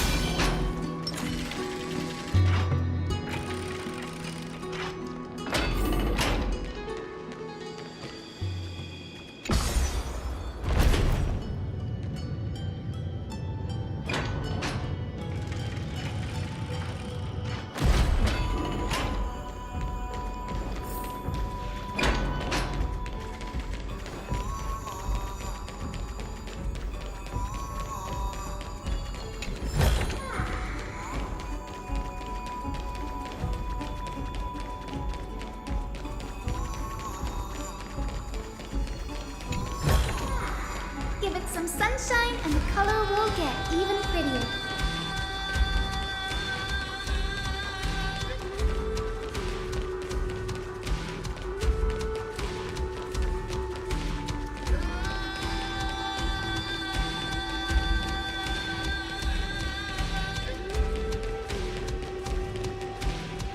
We're here. The second test site. I wonder what kind of wish we'll see this time. I'm afraid it's quite the opposite.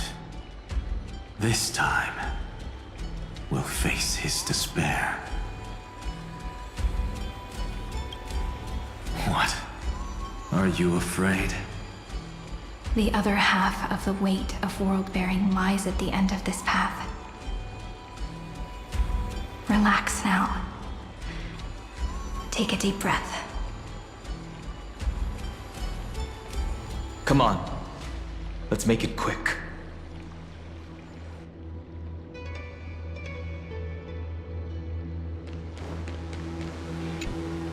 If you're ready, begin the ritual and retrace the steps he once took.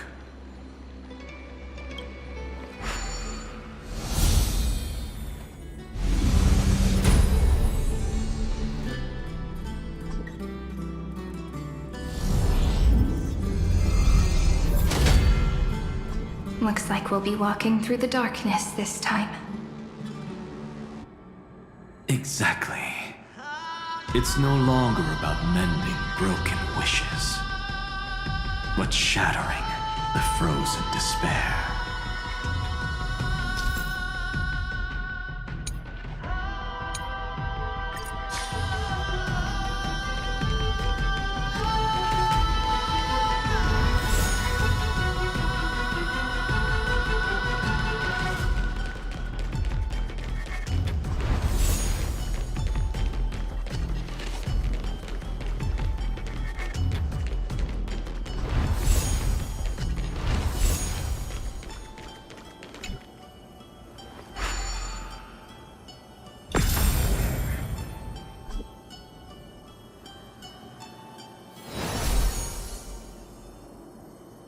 The first ripple has faded. And so begins a long and arduous journey.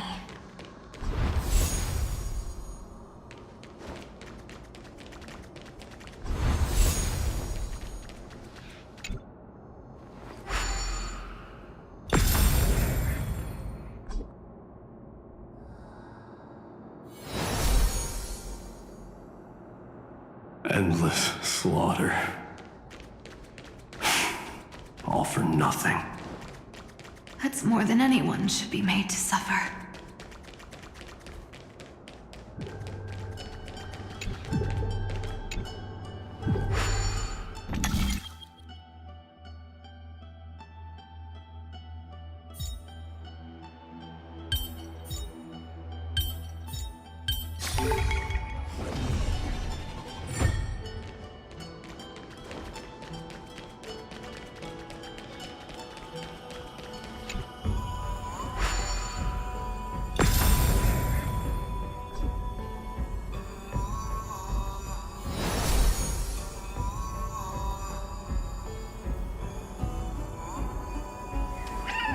Even when it was finally over, all that remained in him was despair.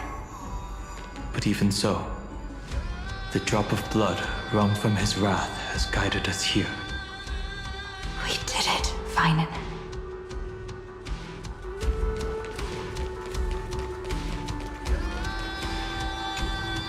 The other half of world-bearing.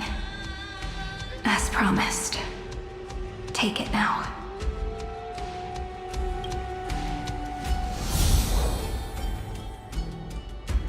At last, you've released him from the wishes he carried for so long, and quenched the despair kindled by his wrath.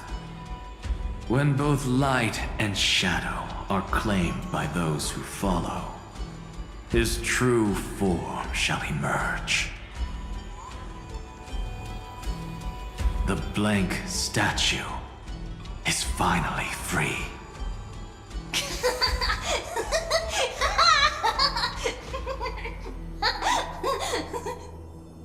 That smiling child in the memories. Let him come with us, laughing to the very end.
Wishes.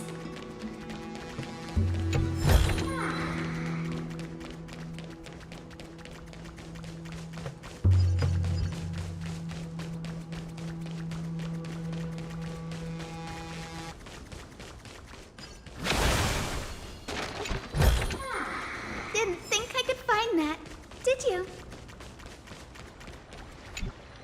This spirit basin marks the end of every cycle. It seems this gentle little world has come to the end of its purpose. One last farewell before the journey moves on.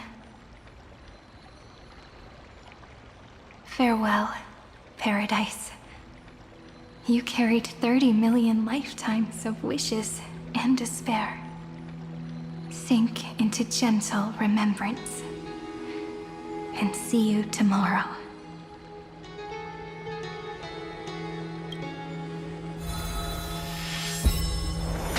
From now on, the world no longer needs a tomorrow promised by prophecies.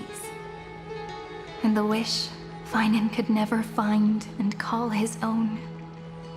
Someone's finally stepped into its shadow. Whoa! So tall! So cool!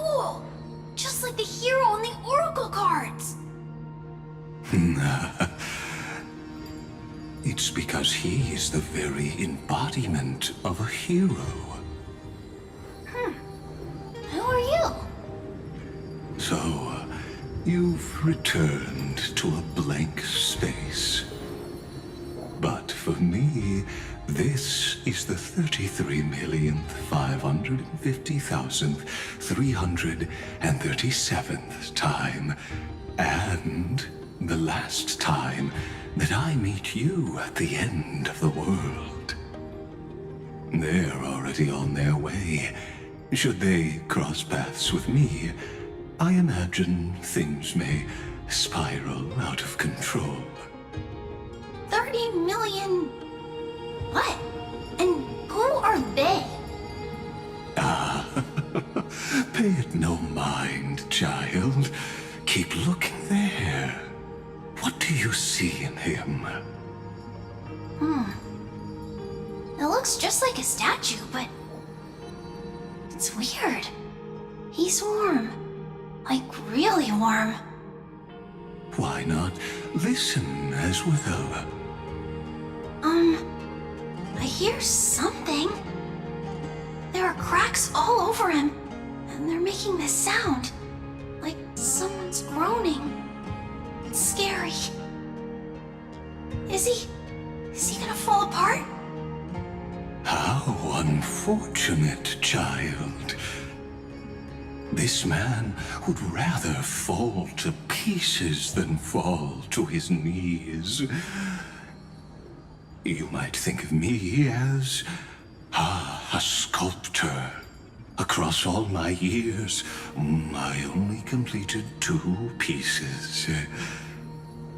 Others may call them masterpieces, but only I know how many regrets they truly hold. Regrets? My first creation left me, long ago.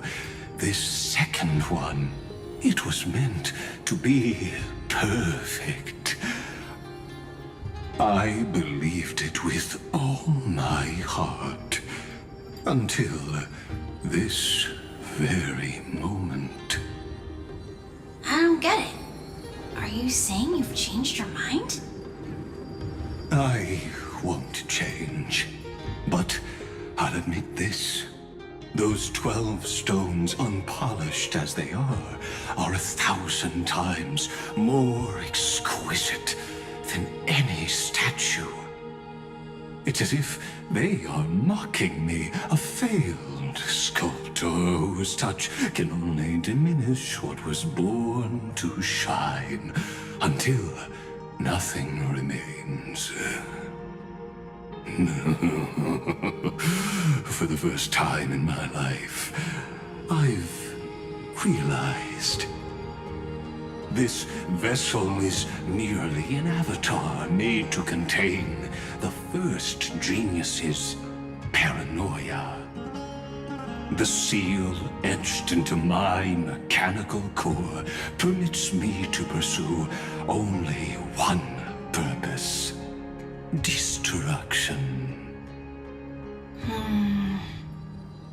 Compared to me, those 12 glowing, unrefined stones may have lived with more freedom than I ever had.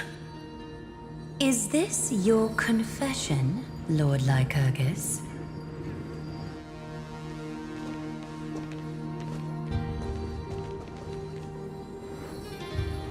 You misunderstand.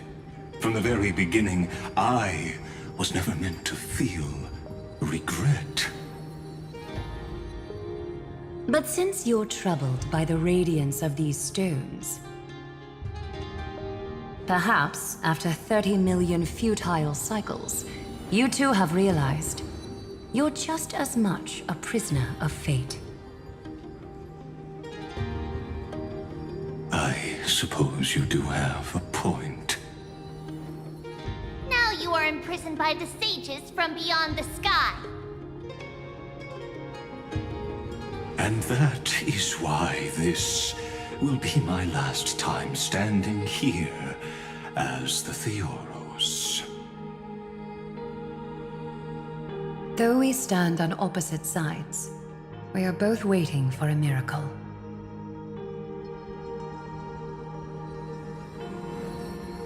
What are you talking about? Is something big about to happen? Aggie! I know.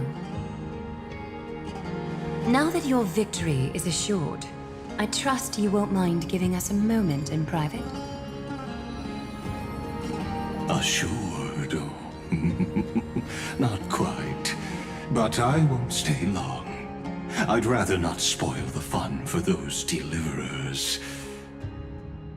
And besides, after losing everything, the only thing that remains in me is the drive to seek knowledge.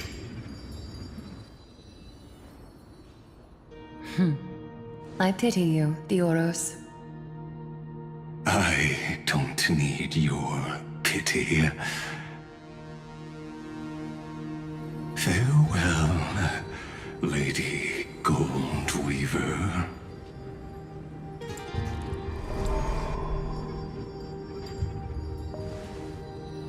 Sorry to keep you waiting, Snowy. We're here to take you home. Home? I don't understand. Isn't this my home? This isn't a real home. A home should be a warm, cozy place where you can let go of all your burdens and sleep peacefully for a long, long time. But I can't sleep. Every time I feel drowsy, there's a voice. You mustn't sleep or disaster will come. It sounds really weak, but also kind of strict. It won't disturb your sleep anymore, child. For countless nights, you had no other choice. But now, your mission has come to an end. Join us, and send your own wish towards tomorrow.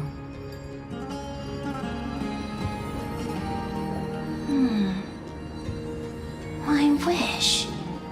What could it be? You don't have to come up with an answer right now, child. Grown-ups often think duty and ideals are wishes. But a true wish should be the purest, most beautiful thing of all. It can only take form in the hands of someone who is truly free.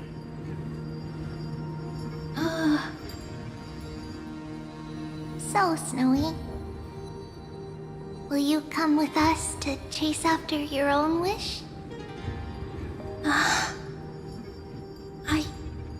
I want to leave this place. I want to go find it. I'm glad to hear it. The final flame chase journey, just like the 30 million before it.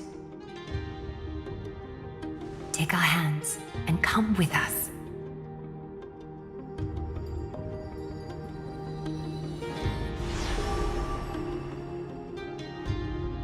Where did little Fine and Shadow run off to?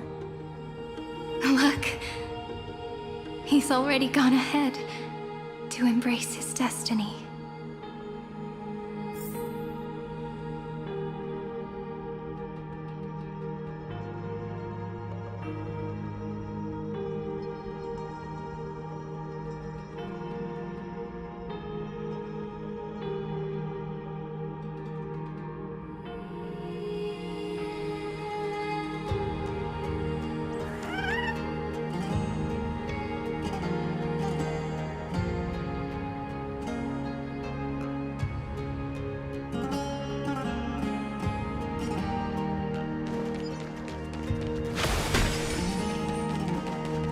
You really took the long way around.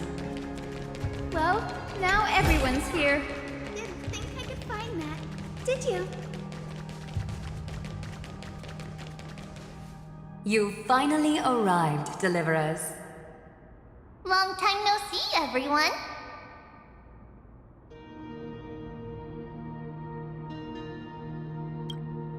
We miss you too, little Gray. And even though we've met before, it's still moving to see her seed bloom like this. Woven from remembrance, this garment gleams so brilliantly. Just like the future we will now weave together for Amphorius. We've reached the end. Yeah. We just have to go through the final passage. Snowy has already gone ahead. What lies behind that door? The first seal upon Iron 2 was a battlefield, raised from the bones of Finan himself. The second seal was a reflection of his inner desires, his wishes, and his despair. A path he wove together with regret, wrath, and sighs. When all this is gone, what will he have left to hold back the destruction? The answer is all but revealed. His traces are everywhere. You can even hear distant heartbeats. But one thing is missing. His sense of self. The world believed Kefali had long since perished. But they held fast, anchored by a sliver of self, standing for 1,000 years to shelter all life from the Black Tide. What Finan is doing now is no different. And what we must do is also no different. Then let remembrance burn bright like a shooting star, and once more, pierce the long night of slumber.